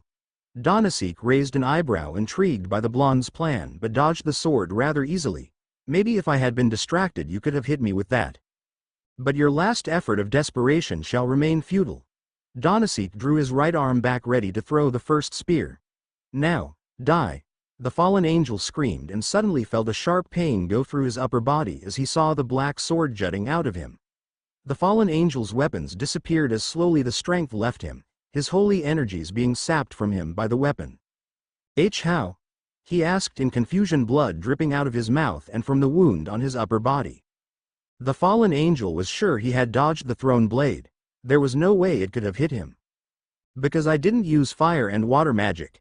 Naruto explained and pulled himself from the ground now that the spear that was holding him was gone. You assumed the sword couldn't hit you after you had dodged, but I manipulated its trajectory to have it turn around and impale you from behind since you were so preoccupied with drawing out my final moments. Ha. Ha ha ha. Donaseek let out a final laugh. Well done, human. He praised him as the life left the fallen angel's body. He pulled the bloody sword from the angel's corpse. This is a bloody useful thing. Naruto commented to himself, he would have to buy Kiba AD this, well I better keep it. Suddenly the sword inside of his hand shattered into tiny pieces and Naruto sighed, I guess it was too good to be true. Naruto grimaced in pain as he dragged himself into the church, walking with a gaping hole inside your leg isn't easy, he mused. Inside the church he saw Rias, Akeno, Kiba, Kaneko, Issei and Asia all alive and well. What an excellent happy end, Naruto declared as he joined the 6 others. You are injured, Naruto-kun. Rias exclaimed in concern and rushed to his side. Don't worry about it, it is just a small wound. Let me heal that for you, Naruto-san. Asia said and held her glowing hands over the wound on his leg. It's the least I can do for helping me. The wound soon began to close up, leaving a simple hole in his pants. Don't mention it, Asia-chan. The blonde replied with a smile on his lips. It is after all my responsibility to keep humans safe. Akeno tired to stifle her laughing but a giggle escaped her nonetheless. The others however did not so well. What did I miss? He seriously felt out of the loop right now and Asia looked at the ground to hide her embarrassment. Bucko turned Asia into a devil. Issei explained to the blonde who looked at his fellow blonde person. What? You too? Naruto exclaimed in surprise and turned to Rias asking her in a voice of fake annoyance. How many more humans do you plan to turn into devils? Electing a laugh from everyone. After they had all calmed down Naruto said, I sure could go for some food right now. Cue his stomach grumbling. Who's with me? My treat. Well, more like the UN's, but that was beside the point. And the 6 devils agreed to accompany him for some food. Once he was back home late at night he made a call to Logos. Victor was the one to answer the call. Hello, Naruto. How did the meeting go? Pretty well, Victor, pretty well. He accepted most conditions and signed the contract after we made some on-the-spot adjustments to it. That's incredible. Victor exclaimed in elation, I bet it wasn't easy meeting one of the strongest devils. It must have been incredible tense. Naruto laughed. Actually it wasn't. You wouldn't believe what a goof that Searsx guy is. From the way he acts you wouldn't believe that he was one of the strongest devils and a leader in the underworld. I guess these devils really aren't what we expect them to be. That's true, but hey, you got good news for the guys upstairs. That's bound to make them happy. Yeah, I guess some more funds for Logos to play with. Anyway, I'm pretty tired right now, had a really long day. I understand. Victor responded, Marcus and I will be seeing you soon. The new facility should be finalized in the next few days. That's great. Maybe I can bring the guys from the Occult Research Club over. I'm sure you can learn a lot more from living devils than from a dead one. I'm sure that would spell a breakthrough for our research. Victor said, now go get some sleep while I make the report to the guys from the UN. Undisclosed location, local time. 1:36 a.m. On top of a mountain a black-haired youth wearing a cross between a Japanese school uniform and an ancient Chinese garb was swinging a lance in his hands. He went through intricate forms, practicing each multiple times. Without turning he spoke. What is it, Georg? A young man with black hair and spectacles, wearing a Japanese school uniform and a mage-style robe over it stood behind the lancer. I have interesting news, Sao Sao, the boy named Georg said. Then speak. Humans have formed an alliance with the devils. What do I care if some mages forged an alliance with some devils? That is nothing unusual, Georg. You of all people should know that. No, you misunderstood. The human governments have formed an alliance with the devils using a new organization of theirs called Logos as a mediator. So what about this Logos? Any sacred gear users we could recruit for our cause? No, I'm afraid they're all normal humans. No talent for magic and no sacred gears. The lance-wielding boy seemed in deep thought. This alliance could impede our efforts of recruiting more people for our cause. I want you to send this logos a message to know that they should stop dabbling in affairs they have nothing to do with. As you wish, Cao Cao. Who should I send? We shouldn't concern ourselves with that. They are only normal humans after all, but if you informed the Crusaders about an alliance between devils and humans, I'm sure that would suffice for them to do something about it. Georg then left Cao Cao to complete his task. A few days after the spectacular rescue of Asia from the clutches of the fallen angels, in the aftermath of this she had been turned into a devil. Oh, the irony of a sister, a follower of God, being turned into a devil. Naruto thought with amusement as he remembered how Asia had tried to make a prayer only to repeatedly receive a headache. The blonde-haired girl had been living with Issei since then. Naruto didn't quite trust the boy to behave himself, but he would accept it. Rias had managed to convince Issei's parents to take care of Asia, and convincing in her case meant that she used some magic to have them accept it. Naruto thought after having been told about the conversation. On another more important note, at least for Naruto, the Logos facility in the town had finally been finished. Which meant he could visit the two scientists whenever he wanted, and with the upcoming fight against Riser Phoenix there would be some much-needed support. He had been visited by Grafia last night, who told him that Riser had accepted the challenge. Flashback: Naruto was just about to go to bed when a bright light filled his apartment. A small teleportation circle, and with it Grafia appeared inside of his room. The blonde was half naked when the silver-haired devil had appeared, but she seemed unfazed by his attire. "Good evening, Naruto-san," she greeted him coolly. "Good evening, Grafia-san," he said, looked up and down at himself. "I can't say I was expecting you, otherwise I would have worn something more fitting." "Do not worry about it, Naruto-san. I will be gone soon," the silver-haired woman stated. "I am just here to tell you of Riser's response to your challenge." "How did he answer?" the blonde inquired. "Riser Phoenix has accepted your challenge and has given you a month to prepare for the fight, which will be held in the underworld in front of a large audience," Grafia told the blonde. "If I may say so, Riser seemed quite amused by your challenge. When I informed him that you wanted to fight for Ria's hand, he replied, and I quote, 'A human wants to challenge me? He must be suffering from delusions if he thinks he could harm me, Riser Phoenix. Tell him he has 1 month to prepare for the fight, not that even 100 years of preparation would be enough for a human to beat me.'" Grafia kept silent for a while before speaking again. "I know it is prudent of me to say so, but Riser is a dangerous opponent, and I don't believe that you can win even if Sirzex-sama seems to hold you in high esteem." Naruto looked down, his expression grim. "I know that it may be nigh impossible for me to come out of this fight victorious as I am right now, but I won't give up. I'll show him that he shouldn't underestimate the resourcefulness of humans, and I will give it my all." He looked back up with determination into the silver eyes of Sirzek's wife. "But if I win, it won't be for me but for Rias." A small smile graced the lips of the silver-haired woman. "Now I know what Sirzek-sama sees in you," she told him. "For what it's worth, I hope that you will win this fight." "Thank you, Grafia-san," Naruto replied, a bit more confident than he really felt about the fight. "No need to thank me. Now I wish you a good night while I return to the underworld." Grafia bowed slightly and disappeared in a flash. Flashback end: that is why he planned to do some heavy training in this next month, including today at the new facility, and he would be asking the Occult Research Club if they would accompany him, since both Victor and Marcus were sure to want Terre, not intent on eating their face. The two scientists could probably learn some new things, and the other members of the Occult Research Club could help him train, and it would help them increase their abilities as well. So after school he visited the club room of the Occult Research Club. He entered the large building. "Hello, Naruto-kun." Akeno greeted him with a sultry smile. "How nice of you to visit. Is there anything I can help you with?" Naruto looked around, and the only other person in the room was Kaneko, who was as usual munching on some sweets and drinking the tea Akeno had made. "Where is everyone else?" the blonde asked, confused at the empty building. "Bucko will be done soon with her shower," Akeno stated, and the blonde could hear the water running in the back of the club room. "This club probably have everything," he noted to himself. "So what about Kiba, Issei and Asia? Where are they?" Naruto wanted to know. Akeno looked at him with curiosity. "Are you not here to visit Bucko?" she asked him in mild surprise, to which he shook his head in response.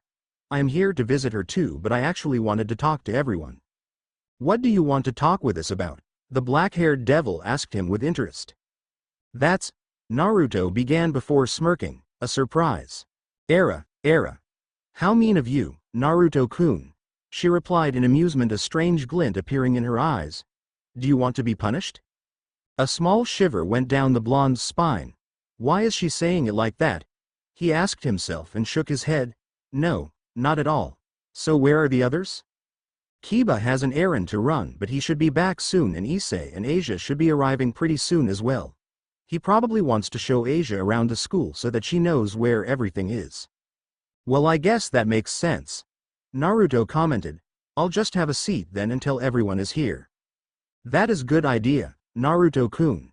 Akeno said and placed a cup of her delicious tea in front of the teenage boy. Thank you. He replied, accepting the hot beverage and took a sip from it. Naruto then turned to the, currently, only other member of the club. And how are you today, Kaneko-chan? He asked the petite white-haired girl. Very well. She replied in her soft monotonous voice and caused Naruto to release a small sigh. You really need to liven up some more, Kaneko-chan. I always get the feeling that you don't like me if you talk like that. He complained to the white-haired devil, who shook her head only slightly. No, I like you. Your spirit is warm. She answered and looked up at him with her cute hazel eyes, and Naruto felt like patting her head. My spirit is warm? He asked in confusion. Yes. Kaneko simply replied, but he couldn't make any more sense of that than before. Kaneko was a Nekomata before she became a devil. Naruto heard Rias say in explanation. She used a simple white towel to dry her hair off. Nekomata have the ability to judge a person's aura, that's why they are a good judge of character. The redhead explained, and Naruto nodded in understanding. Soon a new person entered the room. I'm back. Kiba reported. The contract was a success, Bucko. Well done, Kiba. Rias praised her knight. Kiba then greeted Naruto, who returned his greeting. Not much later, Asia and Issei finally arrived as well. Good day, everyone. Asia spoke with her soft voice, and Issei followed suit, except that he did so much more exuberantly. So what did you want to tell us? Rias asked of the human member of the Occult Research Club. 3 things. Naruto mentioned. Graphia told me Riser accepted my challenge, and my fight against Riser will take place in a month's time. I'm sorry, but who is this Riser guy? Issei asked in confusion. He is the president's betrothed. Akeno explained for the pawn. What? The brown-haired boy exclaimed in surprise, shocked that Rias was engaged. Not only that, he is the most chauvinistic, arrogant, prideful, annoying and obnoxious guy you will ever meet. Rias stated, angry having to think about him. But why is Naruto-san fighting him? Asia inquired. Because some circumstance came up that forced me to challenge him over the engagement. Naruto explained. This means that if I win, Rias doesn't have to marry Riser and will marry me instead. However, that's all only if I can win. Asia clasped her hands together, smiling happily. That's wonderful. I think you two look great together. The innocent comment caused a small blush to appear on both of their faces. Anyway, Naruto began. The next thing I wanted to talk to you about. I wanted to ask if you would help me prepare for the fight. Since he's given me a month to prepare, I should get a lot of training in. Issei pumped his fist into the air. If he is as bad as Bucko said he is, I will of course help you. The sacred gear user stated, full of determination. You can count on me as well, the swordsman said calmly. I'll help too if I can. Asia would lend him her support as well. Me too. The white-haired girl said with little emotion. Era, of course I will help my cute Kahai. Akeno replied with a smile, and Rias agreed to help him too. Thank you, everyone. He thanked them profusely. And there is one last thing I wanted to ask of you. As you know, I work for Logos, and a new facility was just finished here in this town, and I would really appreciate it if you could come with me for some tests. That would really help with their research. Well, and we could use the training facilities there. Rias seemed in thought for a moment before replying. I don't see why not. Naruto smiled at her and enveloped her in a hug. Thank you, Rias-chan. The redhead blushed slightly. Don't mention it, Naruto-kun. Well then, let's go. The blonde, followed by Issei, Asia, Kiba and Kaneko, was about to leave the club room when Rias called. Akeno and I will catch right up with you. What did you want to talk about, Rias? The dark-haired devil asked confusedly. I heard what you said to Naruto while I was in the bath. The crimson-haired princess stated and frowned at her queen. I want you to stop flirting with him. Era. Is Rias jealous? Akano teased her king. There is no need. We could share him after all. Polygamy was well accepted in the underworld. Especially with the introduction of the evil peace system and the weakened devil population, it gained increased popularity. Still, Rias didn't feel fully comfortable about the thought of having to share Naruto. I'll let you keep thinking about this, Rias. Akano told her, we will stay friends regardless of your decision. Rias and Akano had easily caught up with the group of 5. What did you need to talk about? Naruto inquired of the two. Nothing, don't worry about it.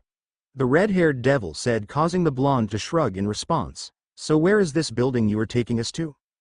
Oh, it's not much further. A bit to edge of the city but still close. They soon came upon a small building with 2 stories. This is it. Naruto proclaimed. I somehow expected more from a government-funded facility. Issei commented, disappointed. Are you sure this is the right one? Now don't let the exterior fool you. The blonde waved Issei's concern aside. After all, they couldn't place a skyscraper in this town now, could they? Naruto opened the door and walked inside the building, the group of devils following him. 2 suited people from the security stopped were about to spring to action and stop them when Naruto motioned for them to halt. Don't worry, they're with me. The 2 calmed down and went back to their post. The interior of the ground floor resembled the entrance hall of some kind of hotel. Not much in the way of decoration. A few flowers here and there, a carpet, a reception counter with a person behind it, and an elevator to the back of the room. Good day, Naruto. The person behind the counter greeted him. The 2 head scientists are already expecting you. Thanks for informing me, Miranda. Naruto replied and led the group into the elevator. As the elevator door closed behind them, Issei decided to ask which floor they were going to end up on. Neither. Naruto replied. TST a canteen and the third one a lounge. But there are no more floors to this building, Kiba noted. That's what you think. Naruto replied with a smirk, pressed and held the button you would normally push if the elevator was stuck. Suddenly the elevator started moving downstairs and soon it stopped. The door opened and revealed a huge hallway. To the sides were multiple rooms filled with people. One room held a multitude of persons in front of computers entering command strings at a rapid pace. On the opposite side of that room, 3 persons each holding a rifle aimed at the targets to the back of their room, before firing their weapons with varying results. Each took a clipboard and noted their result on it, before repeating it. I've been expecting you, Naruto. A black-haired man in a lab coat stated and gave the blonde a pat on the back in greeting. Good to see you again. He noted the superhumans' company. Are these the devils? Nice to see you again as well, Victor. Naruto returned the scientist's greeting and nodded. Yeah, these are my friends. Rias Gremory. He gestured to the beautiful red-haired woman, Himejima Akano. Then to the black-haired girl to her side. Yuto Kiba. The blonde-haired Bishonen inclined his head. Taju Kaneko. The white-haired girl gave him a blank stare. Hyodo Issei. The brown-haired boy who seemed overly excited the way he was looking at everything. And Asia Argento. The blonde-haired girl waved shyly at him. Guys, this is Victor Kasyanov, lead biochemist among other things and co-founder of Logos and the person responsible for making me into who I am today.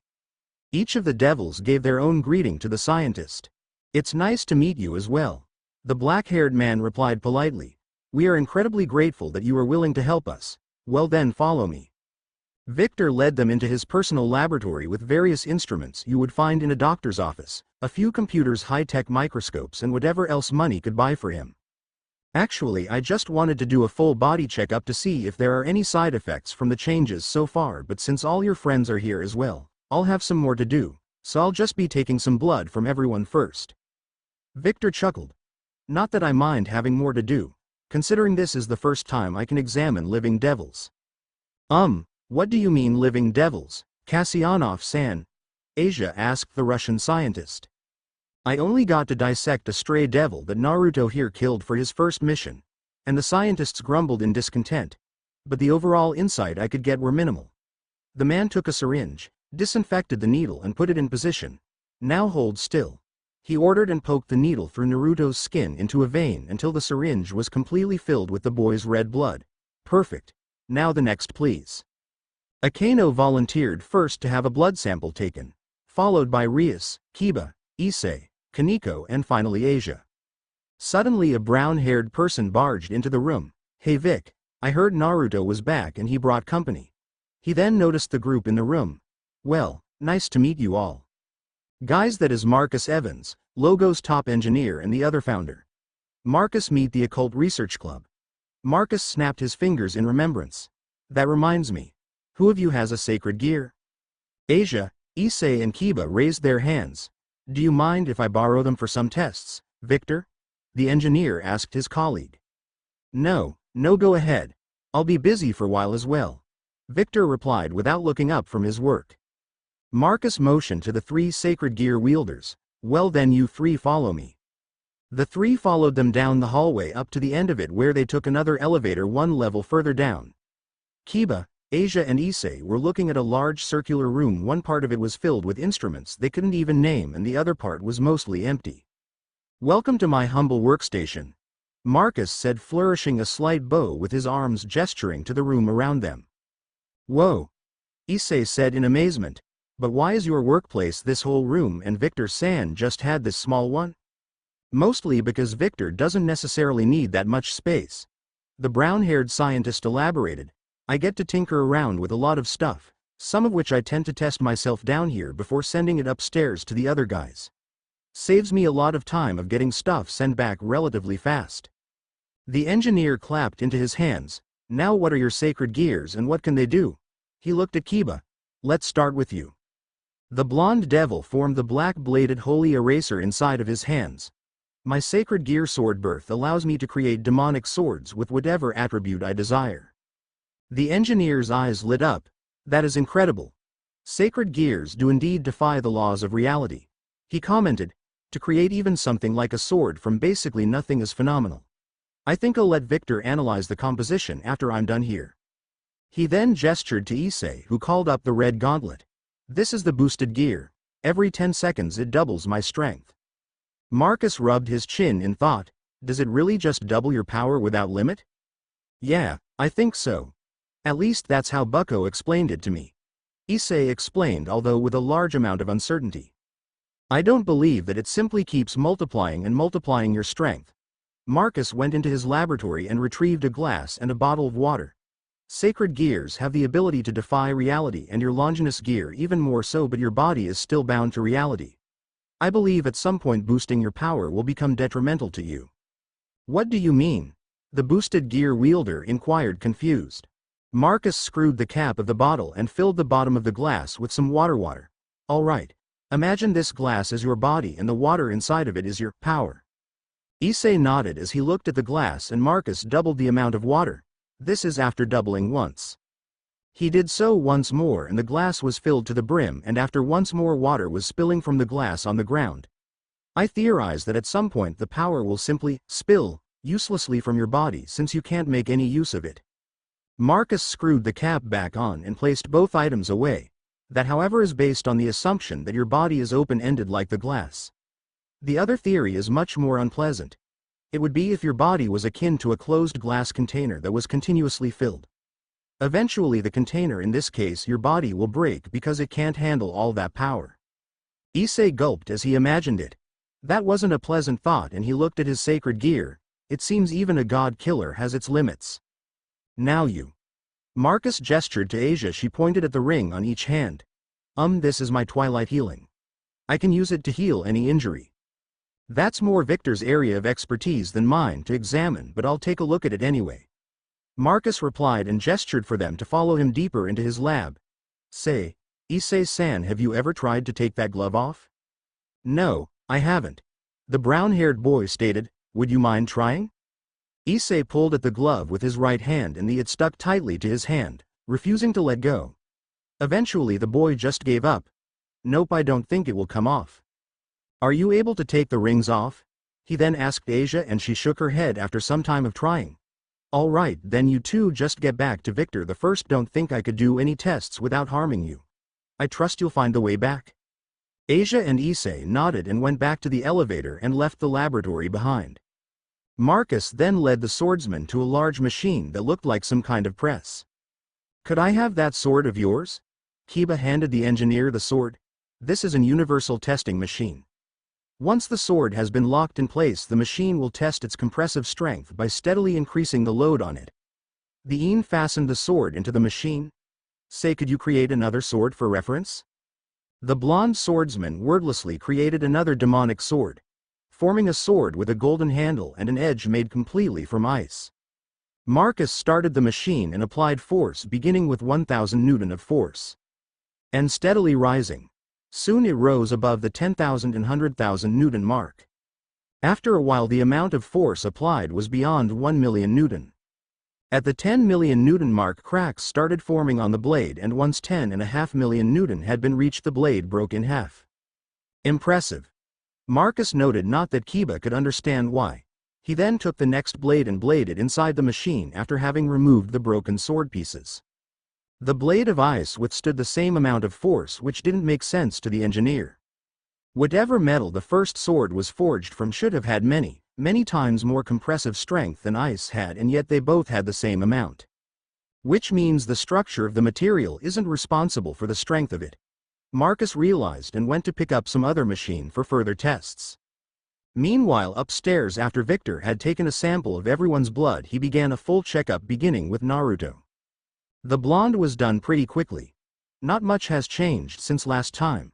Your body adapted perfectly to the changes it underwent, and there are no side effects whatsoever. Your body is an absolute paragon of health and fitness," he stated. The next person to be checked was Kaneko. Meanwhile, Asia and Issei had returned from downstairs, surprising Naruto, who was putting his shirt back on. "Already back, you two?" he asked the former sister and Longinus wielder. "Yeah, we couldn't take our sacred gears off, and Marcus-san said he wouldn't be able to do any tests without harming us," the brown-haired boy explained. And he told Asia that Victor-san would be able to evaluate her sacred gear better than he would be able to. "What's her sacred gear's power?" the Russian scientist asked as he was checking Kaneko's reflexes, which worked better than expected. "I can heal all wounds," Asia stated meekly, which got the founder of Logos to perk up without distracting him from his work. He began testing Kaneko's eyesight, which was superb, before checking her light sensitivity. He took a pen light and pointed it into her eyes, cat-like eyes. He noted and placed his left hand in such a way that it would have been in someone's peripheral view. "Can you see my hand?" "Yes," the white-haired devil replied. "Interesting. You have a peripheral vision, even though cats, like many other predators, sacrifice peripheral vision for a better depth perception," the biochemist stated and continued his checkup. Soon he was done with Kaneko. "You are perfectly healthy as well. Your muscle and bone density are off the charts, even better than Naruto's, and you exhibit traits usually found in cats, like your slitted eyes." One after another he examined the members of the Occult Research Club. In between one examination, Kiba returned from Marcus' workplace, explaining that the man wanted to be left alone while evaluating the data he had gathered. In the end, everyone had been declared perfectly fine, above human standards, even as it was to be expected. "Now then, I'll get to analyzing the blood samples," Victor stated. "If you want to do some training, I suggest you take the 3rd underground level. Just take the elevator at the back of the hall." Naruto led them downstairs to the level Victor had mentioned. The room was similar to Marcus' workstation. It was a large circular room filled with punching bags, weights for lifting, and large empty area for sparring, and small one with benches and a table for breaks in between. "You humans really know how to use the space you were given, Naruto-kun," Rias said, impressed. "Is the underworld that much bigger?" the blonde human asked. "The underworld has the same amount of space the Earth has, except there are no oceans," Akeno explained. "Not to mention, most devils can simply use magic to enlarge the space they already have." "That reminds me, Akeno. Can you give our 2 newcomers a lesson on using magic?" she asked her queen. "No problem at all, bucko," she replied, and called Asia and Issei to her. "Do you mind if I watch?" Naruto asked the black-haired woman. "Not at all," she replied, and turned to her 2 students. "Close your eyes. Gather the magic that is in your body. Focus your concentration. Feel the wave of magic," she instructed the 2.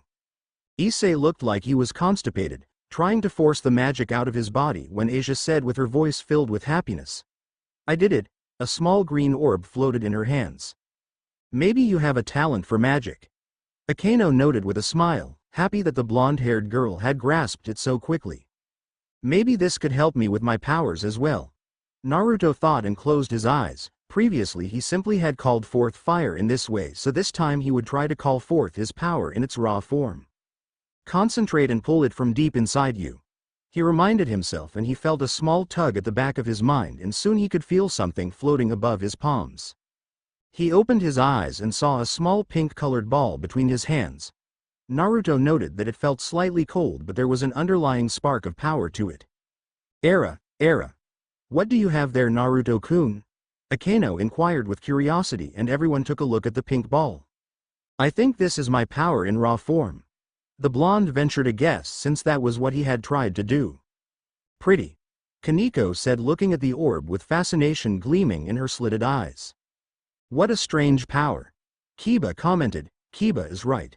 I can barely even sense it. Rias told the superhuman. If I didn't know it wasn't there and I was looking straight at it, I would have missed it. It feels absolutely nothing like magic or holy power. The closest I could describe the feel I am getting would be if one were to mix ice magic with lightning magic. What is it, Naruto-kun?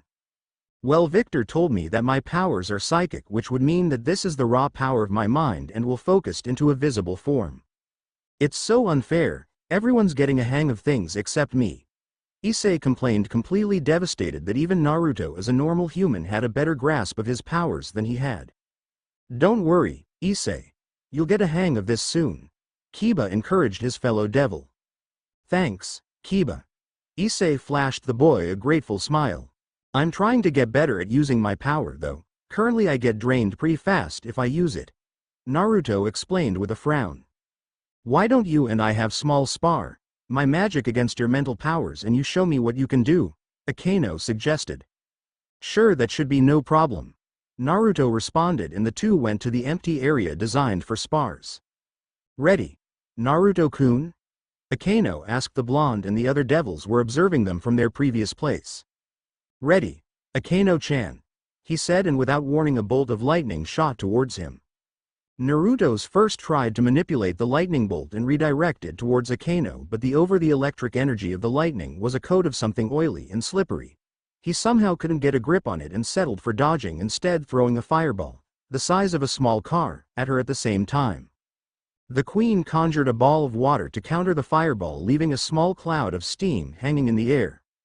The black-haired sadist sent two more bolts towards the blonde, who once more jumped out of the way and tried to attack her with a blast of wind, which she countered with her own. Akeno had yet to move from her spot at all. All his attacks had been effectively countered, while he had to dodge out of the way to avoid being fried by the lightning. Naruto then manipulated some of the nearby weights and hurled them at the Akeno, who stopped them by creating earth walls in their flight path. The blonde already felt tired, and perhaps he would just be able to dough. He would be overexerting himself. Although, he noted, I can already use a lot more than previously. He sent a burst of force at Akeno and heard the ripping of fabric, before he was struck by a bolt of lightning, unable to dodge. Asia gasped in shock as he was hit, and Issei seemed a little shocked as well, but everyone else kept completely calm. Being hit by a bolt of lightning didn't hurt as much as I expected, but it still fucking hurt. Naruto cursed inwardly at the slight pain he was feeling. I think that is enough, Naruto-kun. Akeno stated and gave Naruto her hand, helping the blonde up. He had ripped the fabric of her uniform, revealing that she was wearing a blue bra. Meanwhile, Issei had a lecherous look on his face at being, almost, able to see a pair of breasts.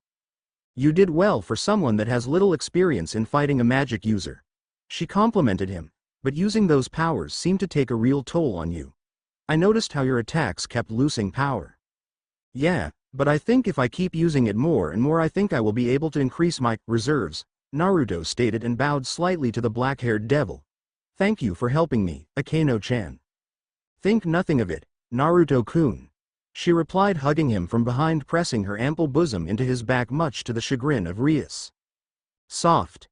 The blonde noted with a blush, while Issei cursed him for his luck, and Kiba seemed quite amused by the scene.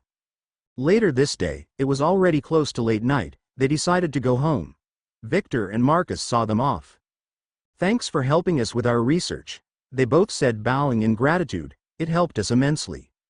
Marcus, for example, had found out that the sword Kiba's sacred gear created were so robust, despite being mostly made from steel or even less sturdy material, because magic kept flowing through the weapons and held it together at a molecular level far beyond what the material should be capable of. He still hadn't determined how the sword's special abilities worked, but with time even that would no longer remain a mystery. The brown-haired engineer pulled forth a small box. Here, I wanted to give you this, Naruto. He handed the blonde the box, who opened it, pulling out a pair of 2 guns along with some magazines. I finally worked out why the guns broke after the battery powering it was empty. Naruto holstered the weapon pair and looked up at Marcus. Why did that happen? Marcus blushed lightly in embarrassment. Apparently I made a mistake when writing the changed array. The weapon simply kept trying to keep taking more energy to keep it powered, but once it could find no more, the array broke itself down to keep the weapon powered, thereby failing. After that, the group went home, arranging to meet up again tomorrow for more training. Undisclosed location, local time, 12:05 a.m. And you are really sure that these humans are working together with the devils?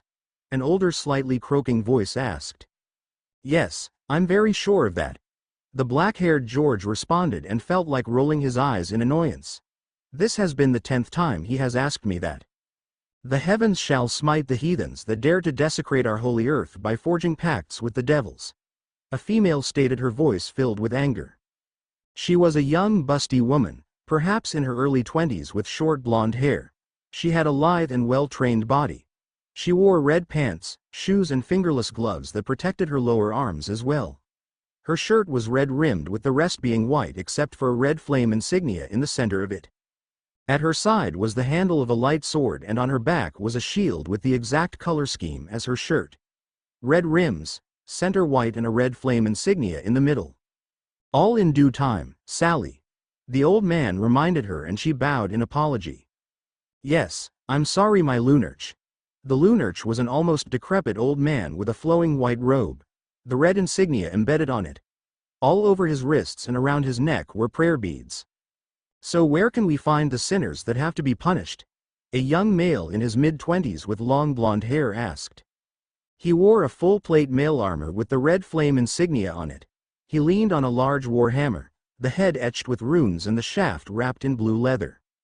That I couldn't find out, Georg admitted and pushed his glasses up, but I'm sure capable warriors such as you should be able to find them without problem.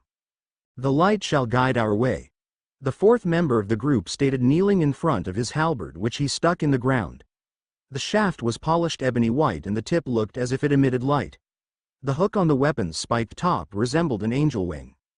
He was a male with brown hair, not older than the blonde-haired one of the group. He wore a similar attire to that of Sally, except that his was all white except for the red insignia. God shall light the way for his followers. A 5th voice agreed. The voice belonged to a large, hulking tower of a man that was at least 2 meters tall.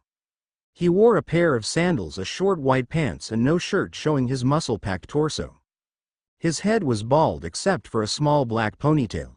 I will be leaving you to your task then, Georg stated and disappeared from the scene. Filthy heretic.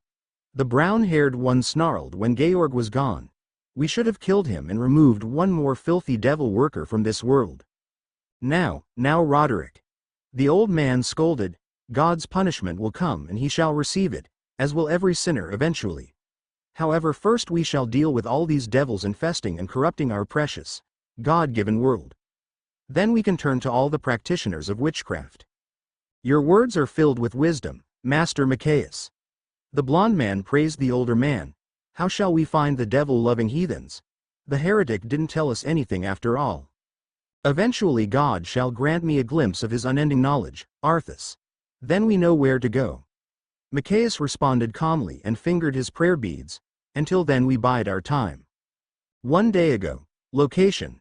Unknown. Local time. 8:30 a.m. Machias fell to his knees as images flashed in front of his inner eye. He saw a normal 2-story building inside a town in Japan. He saw the elevator moving downwards deep below the earth, and a single word flashed in his mind, logos. Since he could remember, Machias had received these flashes of clairvoyance. He had always attributed them to God guiding his way, telling him what to do and where to go. He never once doubted what he was shown.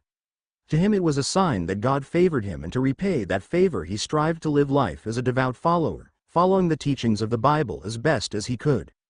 He joined the church as early as he could, eventually learning of the existence of devils, angels and fallen angels.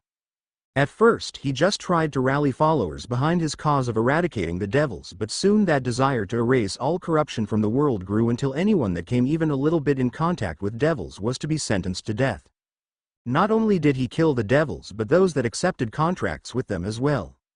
Eventually he had been excommunicated from the church for his radical and extremist methods. He had not been angry with the church for doing so, he simply decided that they weren't yet ready for the truth. That eventually they would come to realize that every cesspool of corruption on this world had to be erased from the face of the earth. "What did God show you, Master Macias?" Arthas asked the old man. Arthas had been an orphan that the church had taken in at a young age. His father had died at the hands of a demonic sword, called Frostmourne. He had been one of Macias' first followers and the one to follow him into excommunication. "I saw the devil's den, my children. God has shown me where the devil-loving heathens are hiding." Macias pulled himself from the ground and raised his voice so that the other three of the group could hear him. "Our Lord has given us his support for this endeavor." Thus Shck pulled his halberd from the ground and grinned in anticipation. "We shall smite the sinners." He cheered, light gleaming from his halberd. Roderick had been a farmer's boy when he discovered his sacred gear. He believed himself to be chosen by the heavens to fight as their champion against the bastions of the unholy. To him his weapon was proof that God had elected him for something more than a regular person. Once he met Macias and Arthas as they moved across the world in an effort to rid the world of every bit of corruption. He joined them in their mission. "Where lies our goal, exalted Lunarch?" Sally asked their leader, kneeling deeply in front of him. Sally had seen an angel at a young age and believed it to be a sign for her to follow on the righteous path of God. When she had found out her father had struck a deal with the devil, in the hopes of returning his dead wife and her mother to life, she had killed him so that he might not further stain the world with the devil's corruptive influence and let her mother's soul stay amongst the heavens. Macias had found her wandering aimlessly, nearly starved. She saw her rescue as a sign of her Lord that she may continue to serve him. "We will travel to Japan," the robed man stated and motioned for his followers to follow him. "Come, my followers, we must make haste or the corruption will spread. Even the small seed of evil of a single person can corrupt a country." The hulking man spoke. His name was Boris. He had been a monk living in a monastery until Macias and his three followers had visited asking for food and water. Even though the man had been excommunicated, they didn't let him and his followers hunger and thirst.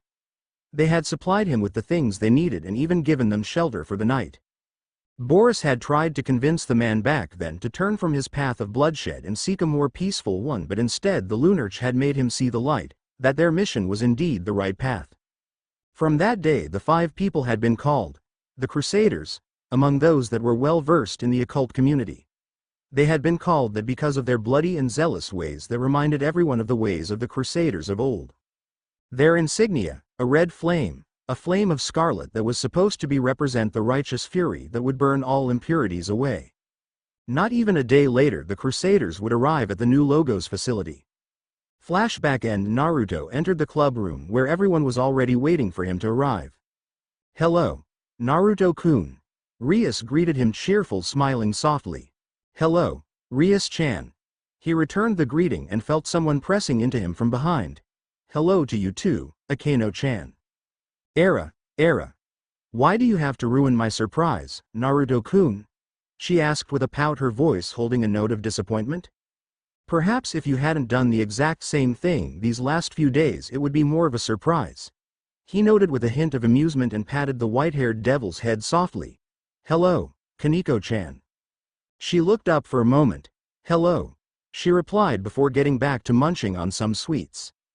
"And hello Issei, Kiba and Asia-chan." He greeted the last 3 persons in the room. "Ready for today?" "You bet, Naruto," Issei said, determined. "Today I will beat you." He had not only sparred with Rias during this last week but everyone except Asia, since she wasn't a combat-type person. But so far Issei hadn't managed to beat Naruto, who actually knew what he was doing when fighting. "We'll see about that." The blonde smirked confidently. "Well then, let's go everyone." Meanwhile at the Logos facility the Crusaders had received many odd looks while traveling through the city. Some had chalked them off as some kind of street performers traveling through the country, and others thought they were cosplayers of some kind. Finally they arrived at the Logos building. Here it is. The man raised his arms towards the building and spoke in a cold, dangerous voice. Leave no one alive. The other four nodded and spoke in unison. As you command, Master Macias. They walked through the door and Arthas' shoulder was gripped by a black-suited man. Halt, you aren't allowed to be here. The first one spoke and Arthas grabbed the man's hand with his gloved one, crushing it almost effortlessly. Do not touch me, filthy devil lover. The suited man gave a cry of pain before Arthas lifted his heavy war hammer, Light's Vengeance, and smashed the man's head into a bloody pulp. Meanwhile Roderick had decapitated the other guardsman with his halberd. The secretary Miranda shivered in fear and cried out in panic. She finally began to press the button to activate the intercom for the workplace down below to warn everyone. Stop her, Sally! Macias shouted fiercely, pointing at the woman with his wrinkled hand. The blonde woman gave a shrill war cry as she lunged, light sword in hand, at Miranda, and just before the sword punctured her throat she managed to bring out, "Intruders." Before that was followed by helpless gurgling and blood spilling from the hole left behind in her throat. The sinners have been given more time to come to terms with their inevitable fate, Boris said with a stony expression. It matters not if they accept it or don't, Boris. Roderick replied with a grin. In the end all sinners will burn in hell. Now let us get rid of the rest of them. The old man urged them and the group took the elevator down. In the lower levels panic had spread among the researchers. Only Victor and Marcus remained cool-headed. All right, everyone get down to the panic room, you'll be safe there. Marcus called over the panicked murmurs of their co-workers who looked at him and nodded, realizing that he was right. Guards to us. Victor called and about a dozen more men arrived to aid them. Everyone grab one of the light guns and target the elevator doors. The guards followed their instructions. As soon as the doors open fire. Although Victor and Marcus were not fully trained soldiers, they both knew how to use a gun, and whoever dared to challenge Logos, they would make them regret it. After what felt like an eternity, the elevator arrived and slowly the doors began to open, revealing a group of 5 humans. Humans? Victor thought in shock. Humans are attacking us? But why? The guards and the 2 founders opened fire at the group, showering the entrance with countless light bullets. After the first wave of shots, everyone present realized that the bullets impacted uselessly on some kind of wall or barrier. At the back of the group of 5 the old man was gripping his prayer beads and muttering something under his breath. The weapon of no mere human shall penetrate the exalted Lunarch's barriers, Arthas spoke calmly. You dare desecrated the holy weapons of the church with your filthy hands, devil lovers? Sally shrieked and pulled her shield from her back and ignited her own light-based weaponry. You will pay for this travesty, scum. She charged towards the nearest guard and stabbed her sword through his heart before smacking the one next to him in the face with her shield, sending him tumbling to the ground. Don't hog all the fun to yourself, Sally. Roderick complained and with inhuman agility decapitated 2 more before they even realized what was going on. More bullets flew towards the intruders, and yet once again they failed to find their targets. Boris grabbed one of the black-suited man with his large hands, his hands glowing with light energy. Repent, sinners. He commanded and crushed the man's skull in between his hands. After seeing their comrades drop like flies, the rest began to get demoralized, as they dropped their weapons. Those aren't humans, they are monsters. One of them screamed. No way can we beat them. You ally yourself with the devils and call us monsters? The Lunarch screamed in fury. The light shall burn you? A wave of light washed over the guard that had exclaimed those words and left a gaping hole in his chest. He stared in shock down at himself before collapsing dead. Sinners, heathens, devil lovers, you have been. The old man spoke, his voice bubbling with cold fury.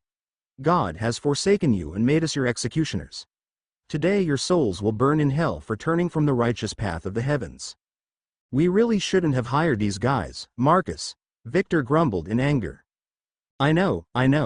I just didn't think we would be attacked this early or even at all. The engineer retorted, sighing deeply, but the governments and their stupid bureaucracy. He complained angrily and mimicked a nasal voice. If you want to have undercover troops stationed for defense, you need to fill our Form 28, 35 and 77. Your application shall be handled sometimes in the few weeks. Marcus grumbled something unintelligible before cursing. God damn these fucking assholes. I thought as a top-secret internationally funded organization we would have some leeway with that shit. Do not speak the name of our Lord in vain. Sally screamed in anger at hearing the brown-haired man curse. She jumped towards him and Marcus wanted to roll out of the way but he was too slow. What is this heavy pressure? He thought to himself in shock, I should have been much faster than that. The blonde-haired crusader woman left a deep gash on his stomach that would have him bleed out if he didn't receive medical attention soon. Marcus. Victor screamed in concern and glared at the woman. You son of a whore. He insulted her and pulled out a flashbang. He actually wanted to test if the intense light of a flashbang had any adverse effects on devils, but he needed to get Marcus out of here and into the panic room. He pulled the pin of the grenade and threw it into the air, rushing towards Marcus as fast as he could. He kept his eyes closed as the bright flash went off, but going by the cries of surprise from the 5 humans, they didn't keep theirs shut. He picked his injured friend up and rushed towards the elevator downstairs. They got away. Roderick commented disappointed after he had regained his sight. That is of no concern for us. The Lunarch answered, having considerably calmed down. We'll get them soon. Victor rushed with the injured man on his shoulders to the panic room, which was on underground level 6. Open up, Marcus is hurt, he called to his coworkers inside. How do we know the intruders aren't with you? One of them asked, his voice filled with suspicion. Because then I would be dead and couldn't talk to you. Now open up, you paranoid moron. Victor spat angrily and the thick door opened and Victor rushed with the injured Marcus inside before the door closed again. Anything we can do to help? One asked in concern. I'm afraid not.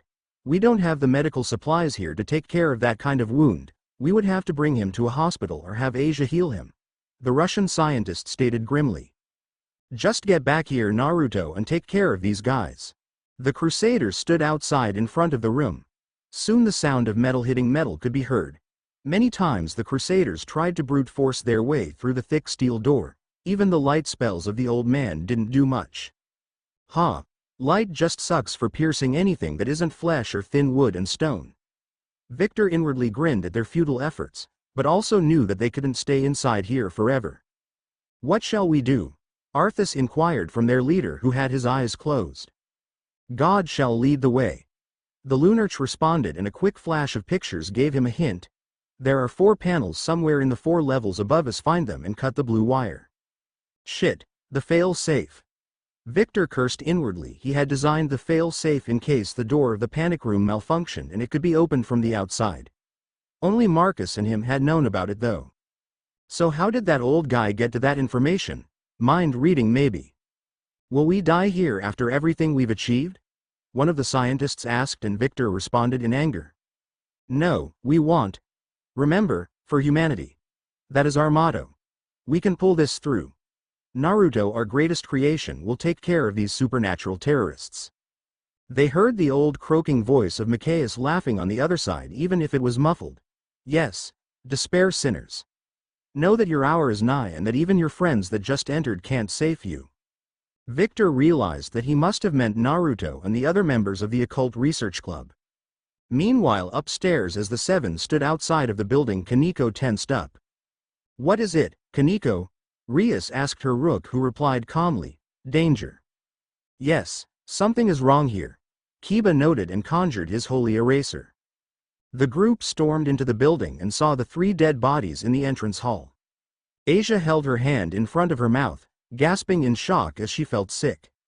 What happened here? Issei asked, distressed. I don't know. Naruto muttered and walked over to the counter where he saw the dead body of Miranda. But we are going to find out. The computer in the entrance hall had access to the recordings of the video cameras in the whole upper building. Let's see. Naruto turned the timeline back 15 minutes and saw how Miranda was just impaled by a woman with a light-based weapon. Naruto looked up from the screen. It seems 5 people, most likely exorcists, based on their weaponry, entered the building and started killing everyone. That's horrible. Asia gasped. Why would they do such a thing? I don't know, but I'm going to find out. Naruto stated in anger, hoping that Marcus and Victor were still alive. The other 6 followed him and they arrived at the slaughter scene on the first underground level. Looks like there are no survivors here, the blonde said and went towards a computer that was still working. Since this computer was linked to the inner network and he had unlimited rights, he could quickly access the cameras on the lower levels from this computer. The cameras showed him that on each level below them was one person and 4 of them were looking for something. Those guys are still here. 1 on each level below us, the blonde said. Let's go kick their ass, Issei declared and called forth his sacred gear. The group entered the elevator, noting the blood on the floor of it, and moved 1 floor down. The elevator door opened and they saw the large hulking man, Boris, walking, in apparent search of something, around the room. All right, let's get out there and get rid of him together, Naruto suggested, since it was stupid to not use their numerical advantage. Don't worry, I can take care of him alone, you go on ahead, Issei said and pushed the button for the next floor while rushing out of the elevator and into the room. No, you idiot, the blonde superhuman complained in anger. Issei wanted to prove himself to his friends and to himself that he had improved as well, foregoing any reason and rationality in approaching this fight. Naruto sighed in annoyance at such stupidity. Issei was a nice guy, aside from his over-the-top pervertedness, but he wasn't blessed with the important smidgen intelligence. Don't be angry with him, Naruto-kun, Rias said and placed a hand on his shoulder to calm the blonde. I think this serves well as a test for him. Naruto resigned to the fact that he couldn't change things right now anyway. Soon they arrived at the training room 1 floor below them. Inside the room was the girl of the group. She too was searching for something. What are they looking for? Naruto asked himself, since there were no real valuables in the facility. All right, let's take care of her together, Naruto stated, and Kaneko entered the room first. Kiba wanted to follow, but when he tried to step out of the elevator, a translucent barrier stopped him. A barrier spell, Akano noted, looks like a mixture of white magic and angelic spells.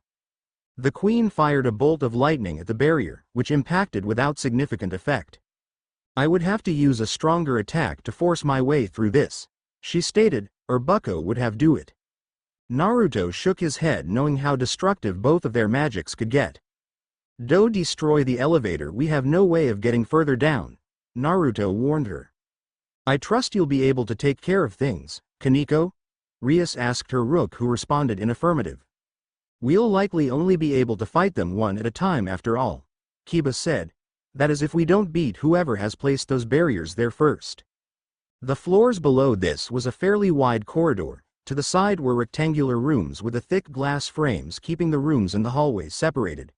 These were supposed to be holding cells in case some kind of experiment went rampant or they actually had someone to interrogate. Although Naruto doubted they would ever be needing those that often or maybe even at all. Kiba left the room to face the brown-haired halberd wielder. Arriving on the next floor, which was a large empty arena used for testing larger weapons that couldn't be controlled in a smaller space, Naruto left the elevator to face the blonde-haired hammer wielder. Good luck, Naruto-kun, Rias said as the elevator doors closed behind him once again. The king, queen and bishop arrived on the last floor, where all that remained was the old man standing in front of the door to the panic room. I have been expecting you. He turned around and his eyes fell upon Rias. So you are the devils that have aligned themselves with these heretics? The red-haired devil frowned. What of it? What gives you the right to kill anyone for that? She demanded to know. God has given me the mission to rid the world of corruptive filth like you. Macias spoke with utter conviction. Tempting good people into making deals with you. Spreading your evil over the world like a cancerous growth. Tell me, how many men and women have you seduced into damnation with that body of yours? And how many more must fall prey to it? Akano, I want you to keep Asia safe. Rias ordered, her voice boiling with rage. Of course, Bucko. The black-haired queen answered and pulled the bishop closer to her. What a foolish person, angering Rias. You dare to accuse me of whoring myself out to have gained my peerage? To think I have gained the loyalty of my followers in the bedroom? She questioned the old man in rage as the aura of her destruction magic surrounded her like a whirlwind. Come one, blast me into oblivion, devil of the Gremory clan. But know that you will be dragging all those innocent people behind that door with me, the old man warned her. Rias calmed down. He is right. I could simply blast him to bits, but I would kill everyone else as well. The old man laughed. How nice of you to hold back in consideration of the humans behind that door. He mocked her and shot a wave of light at her. You may hold back, but I will eradicate you, dirty devil. Rias blocked the old man's attack and shot a blast of her own magic at him, which he blocked with a barrier. If I can't use enough power, I won't get through his barriers, she thought to herself in dismay. Meanwhile, the four others were fighting their fights as well. Issei was facing the hulking man called Boris. Hey, Tower Man. I'll take you down for killing all those people here. Issei proclaimed and charged at the hulking man, who turned around to face him. So young and already infected with the devil's taint. Boris stated with a hint of disappointment, but all sinners will be punished equally. I am not tainted. Issei responded angrily and jumped at the large man, intent on hitting him with his gloved fist, but the towering man struck him with his glowing palm straight in the chest. Not only did his fist actually hurt him, it burned like the light of angels. Issei clutched his burning stomach, the word boost echoing through his mind, telling his that he was now twice as powerful. That is what everyone tainted by the devil's corruption would say. Boris answered and took hulking steps towards the sacred gear wielder.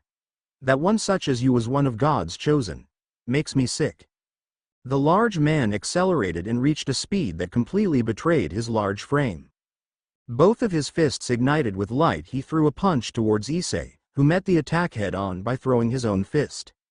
But with the momentum and the larger frame on his side, Boris batted Issei into a nearby heap of scrap. Boost. Now 4 times as powerful, Issei sprung back into action and charged at the large man once more.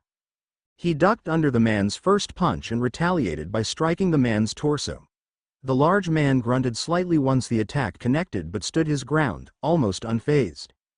Your devilish strength cannot cause my faith in the Lord to falter. Boris retorted and grabbed Issei around the throat, the light burning his skin, causing the brown-haired boy to claw at the man's hand, trying to loosen his grip. Experience the last moments of your pathetic life. Your devilish ways will end today. Boost. Issei kept trying to get out of the hold of the man, but kept being unsuccessful. Wait. If I promote, I could get out of here. He realized and tried to activate his peace special ability, but found that he could not. Oh no. He realized in horror. I forgot to ask Bucko for permission to promote, and since I am not on enemy territory, I can't. He desperately kicked the man, trying to somehow get rid of the chokehold the man had on him. Boost. Slowly he began to lose conscious from lack of air. Would that be the end of him? But then I'll never be able to reach my dream as a harem king. Boost. Finally, with 32 times his original power, he effected the large man with his thrashing as he gave a heavy push with both his legs at the same time. Boris was grunted in pain as he had to drop the brown-haired boy, clutching his stomach in pain. Where are you getting your strength from? Boris heaved out as Issei gasped for air. The tables have turned. Issei declared and threw a punch at the still recovering man, throwing him to the ground. Issei walked over to the man and picked him up by his legs. Time for some merry-go-round, Issei said with a smirk, and started spinning on the spot before throwing the man into the wall, destroying some of the tables and machinery in flight. I hope Marcus-san forgives me for destroying his machinery. Boost. Issei received his next boost and suddenly he stopped in pain as he coughed up blood. I guess Marcus was right. I can't handle getting continuously boosted like that, Issei thought, and dragged himself to the large man who was trying to stand up. But how should I beat him in such a short time? He then spotted the universal testing machine Kiba had told him about. He said Marcus had used the machine to test the durability of his swords. He hauled Boris' body into the machine. Let's hope this works. He pressed his hand on the machine. Transfer. The voice of the sacred gear went through his mind, and suddenly the machine, without any warning, started up. And no. Boris stuttered out in desperation. Please save me, my lord. And amplified through the boosted gear, Boris' upper body was crushed into a bloody puddle by billions Newton of force exerted upon his body. Suddenly the machine beeped in warning and short-circuited, a small cloud of black smoke hanging over it.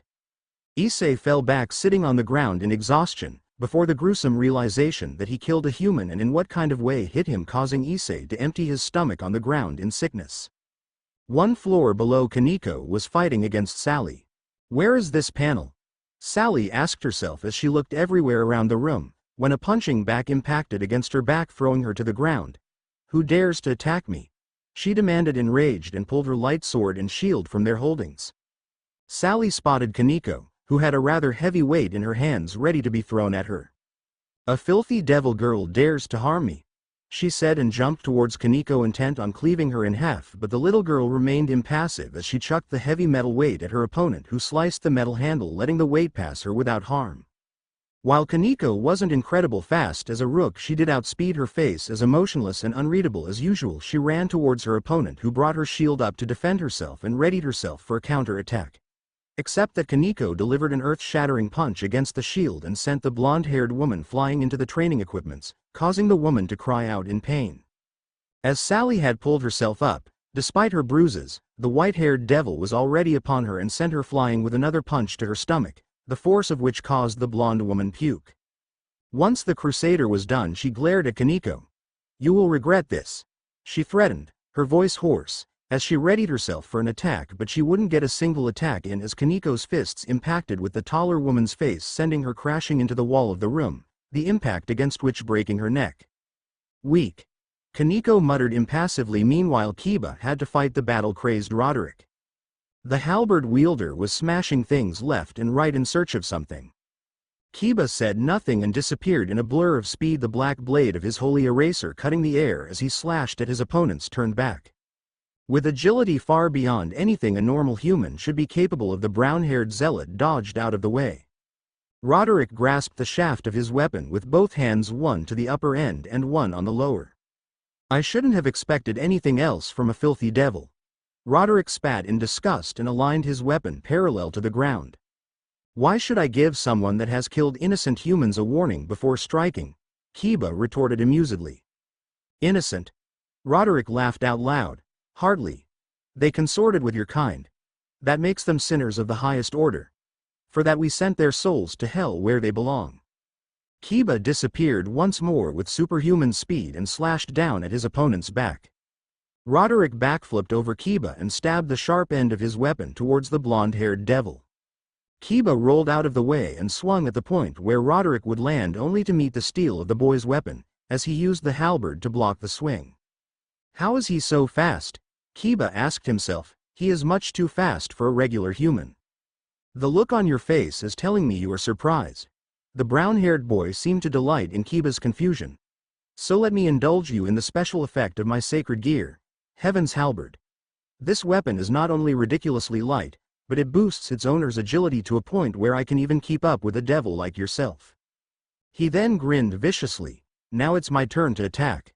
Roderick blurred out of sight and swung his halberd down at Kiba's head, which the blonde blocked with his sword's flat side and pushed the halberd back up before taking a slash at the boy's exposed midriff. Kiba had landed behind the brown-haired boy and sheathed his sword, thinking the fight to be over, when he heard chuckling from behind him as the sharp pain of being stabbed passed through Kiba's body. Red blood dripped from a stab wound on Kiba's left side, which he clutched in pain. "How?" Kiba was confused. The attack should have cut his opponent in half, but there he stood undamaged, a smug grin on his lips as he stared at the blood dripping from the tip of his weapon. "I never said that boosting my agility was the Heaven's Halberd only power, did I?" Roderick laughed in amusement. "Any weapon that has been touched by my sacred gear is incapable of harming me. You can't beat me with your swords." Kiba pulled his blade out of its sheath once more and started blocking Roderick's relentless assault. The brown-haired zealot's attacks grew more vicious by the minute, and Kiba could only barely keep up with blocking and dodging with his injury. "Stop dodging my attacks, you useless piece of shit!" Roderick snarled in frustration. "Just die, filthy devil. Die, die, die." This guy would be perfect for a Kano or Bucko to face, Kiba thought to himself, and he now wished that his proficiency in using magic was better. Maybe that'll work. He threw his sword, which was easily batted aside, at Roderick. "Getting desperate?" the crazed boy asked. "I like that." Kiba created a new holy eraser using his own sacred gear, Sword Birth. "A filthy devil desecrating the gift of God?" Roderick asked, now visibly enraged as he gritted his teeth. "For this blasphemy you will die in the slowest and most agonizing manner I can imagine." Kiba charged at Roderick and stabbed his sword towards the boy, who thrust his halberd towards the devil. With my longer reach I should be impaling him without him even getting to touch me with such a straight-up frontal assault. Roderick laughed inwardly only for that feeling of giddiness inside of his to disappear when his halberd struck air. Suddenly, as he felt a sharp pain in his chest area, he noted that Kiba was much further to the left than he previously had been. But I didn't see him move. Roderick asked himself in confusion as his pierced heart gave out. If he hadn't been so focused on killing me, he would have noticed how I cast that illusion on him when I threw the sword. Kiba laughed before wincing in pain because of his wound. Asia should be able to fix this without a problem at all. Lastly, Naruto had to face Arthas. Naruto took aim at the fellow blonde across the room and fired a shot from his light gun. Arthas in his heavy armor tried to dodge but was unable to do so completely. However, the armor repelled most of the damage the shot dealt, and instead of piercing Arthas, he was simply hit with light concussive force. The blonde turned around and gazed at Naruto. "You could have probably shot through my unprotected head and yet you didn't," he noted calmly and took his weapon, Light's Vengeance, into both his hands. "Although I would love to kill you right now, someone of your group has to answer a few questions after this is over. Because I don't think my friends will leave a lot for them to do that." Naruto answered and fired 2 more shots which Arthas dodged with a swift roll. "Because you shouldn't even have known about any of this." Arthas chuckled. "Master Machias has been given the gift of knowledge by God himself. He has revealed your devious machinations to us, and we will eradicate all those that are fraternizing with the devils." With weapon in hand, Arthas charged at Naruto, who fired more and more shots at the Juggernaut, but his weapons lost too much power trying to penetrate the plate mail. Soon Arthas had nearly closed the gap, and Naruto noted that his opponent seemed somehow faster than before. As the other blonde swung his hammer down, Naruto realized what was wrong. "It's not him that's faster than before. I'm slower." Even if he had superhuman speed, it would do him no good if it had been reduced to normal human levels. As the large hammer edged closer, Naruto barely managed to jump out of the way and avoid being squished into a pulp by the weapon. After having dodged the attack, Naruto ran backwards, while firing shots at the hammer-wielding opponent to slow him down. "It seems you realize the effects of my Light's Vengeance," Arthas noted without any special inflection in his voice. "While my defensive abilities are slightly boosted, its actual power lies within the aura it creates. Anyone except myself and those that I consider my allies who are within this field get slowed down." True to the man's words, he felt like he was moving underwater or through jelly. As Arthas edged closer, Naruto emptied his 2 guns while trying to make some space between him and the armored fighter. The blonde superhuman reloaded and started throwing blasts of force towards Arthas, who was only mildly held back by that. "I do not know what kind of tricks you are pulling, but they won't help you," Arthas claimed, and increased the pace at which he was moving. In the end, it was a dull stalemate. As long as Naruto didn't aim to kill Arthas, he could not harm him. Time for some more firepower. He gathered his powers and flung bolts of lightning at his opponent, getting a reaction out him. As the bow impacted against the metal of the armor, Arthas let out a cry of pain as the lightning surged through his body and burned his skin. "You won't defeat me," Arthas said through gritted teeth, and an aura of power surrounded him. "What is he doing?" Naruto asked himself in confusion. Balance break. Guardian Angel. A white light enveloped the wielder of Light's Vengeance, who looked visibly at ease. "Your life will now be forfeit," Arthas declared, and charged with murderous intent at the younger blonde. Naruto started flinging more lightning at the sacred gear user, who completely ignored his attacks. The blonde switched to fire and threw searing hot blasts of fire that should have scorched Arthas' skin, but instead it had no effect whatsoever.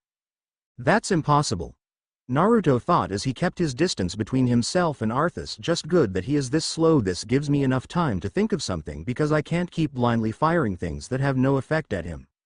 You should just surrender. You will tire yourself out before I will," the armored fighter stated calmly, and kept chasing the blonde. "It won't matter what you do, my body is invincible against your physical attacks. I have just one chance. I just hope this works." Naruto concentrated on that cold feeling of his powers and inwardly gathered it for an attack, now to lock on to the target. Naruto extended his senses and searched for the other blonde's aura.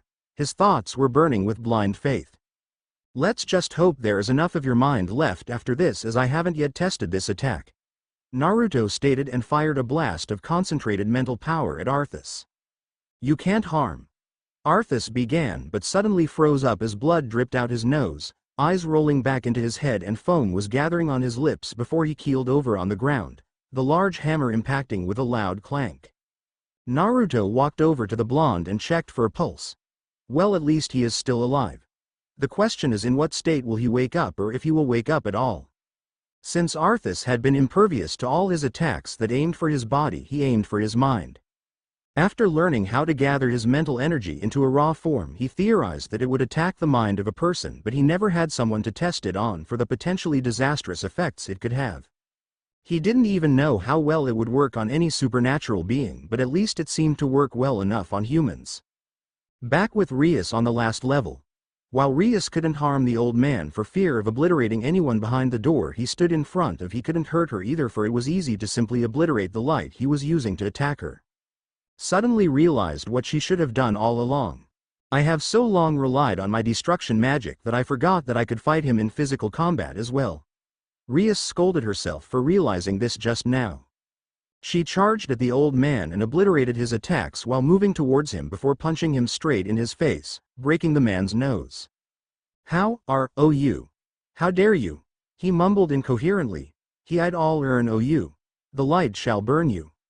Say your last prayers, old man, she said, standing over the downed form of the old man, gathering her destruction magic. God. God. Elpme. Help me. He screamed in desperation before being consumed by the destructive magic, his body completely eradicated and with it the barriers vanishing. Is he gone? She heard muffled from behind the door. Yeah, he is gone. You can come out now. Rias replied, and the door opened, revealing the pale form of Marcus, who had lost even more blood. Quick, Asia, get over here and heal him. Rias ordered her bishop. Yes, bucko. The blonde girl replied and rushed over to the downed form of Marcus, who was shivering in cold. Thank God you are finally here. Victor stated, relieved, and observed how Asia began healing his friend. Meanwhile, Rias spoke to her queen. Go and collect the others, Akano. As you wish, bucko. She activated her twilight healing and started to mend the man's wound, until it was closed.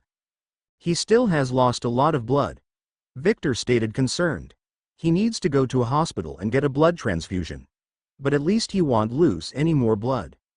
In the aftermath of the assault, Marcus had been brought into a hospital where he received a blood transfusion and would be kept for far longer than needed, as the doctors wanted to observe him. After all, it wasn't very usual that someone arrived with severe blood loss at the hospital without having any discernible wound inside or outside of the body. Everyone else of the Occult Research Club had been healed by Asia, and Naruto had thrown the still unconscious form of Arthas into one of the holding cells, hoping that he would regain his consciousness soon so that he could be interrogated. The end. Now we will see you in the next video.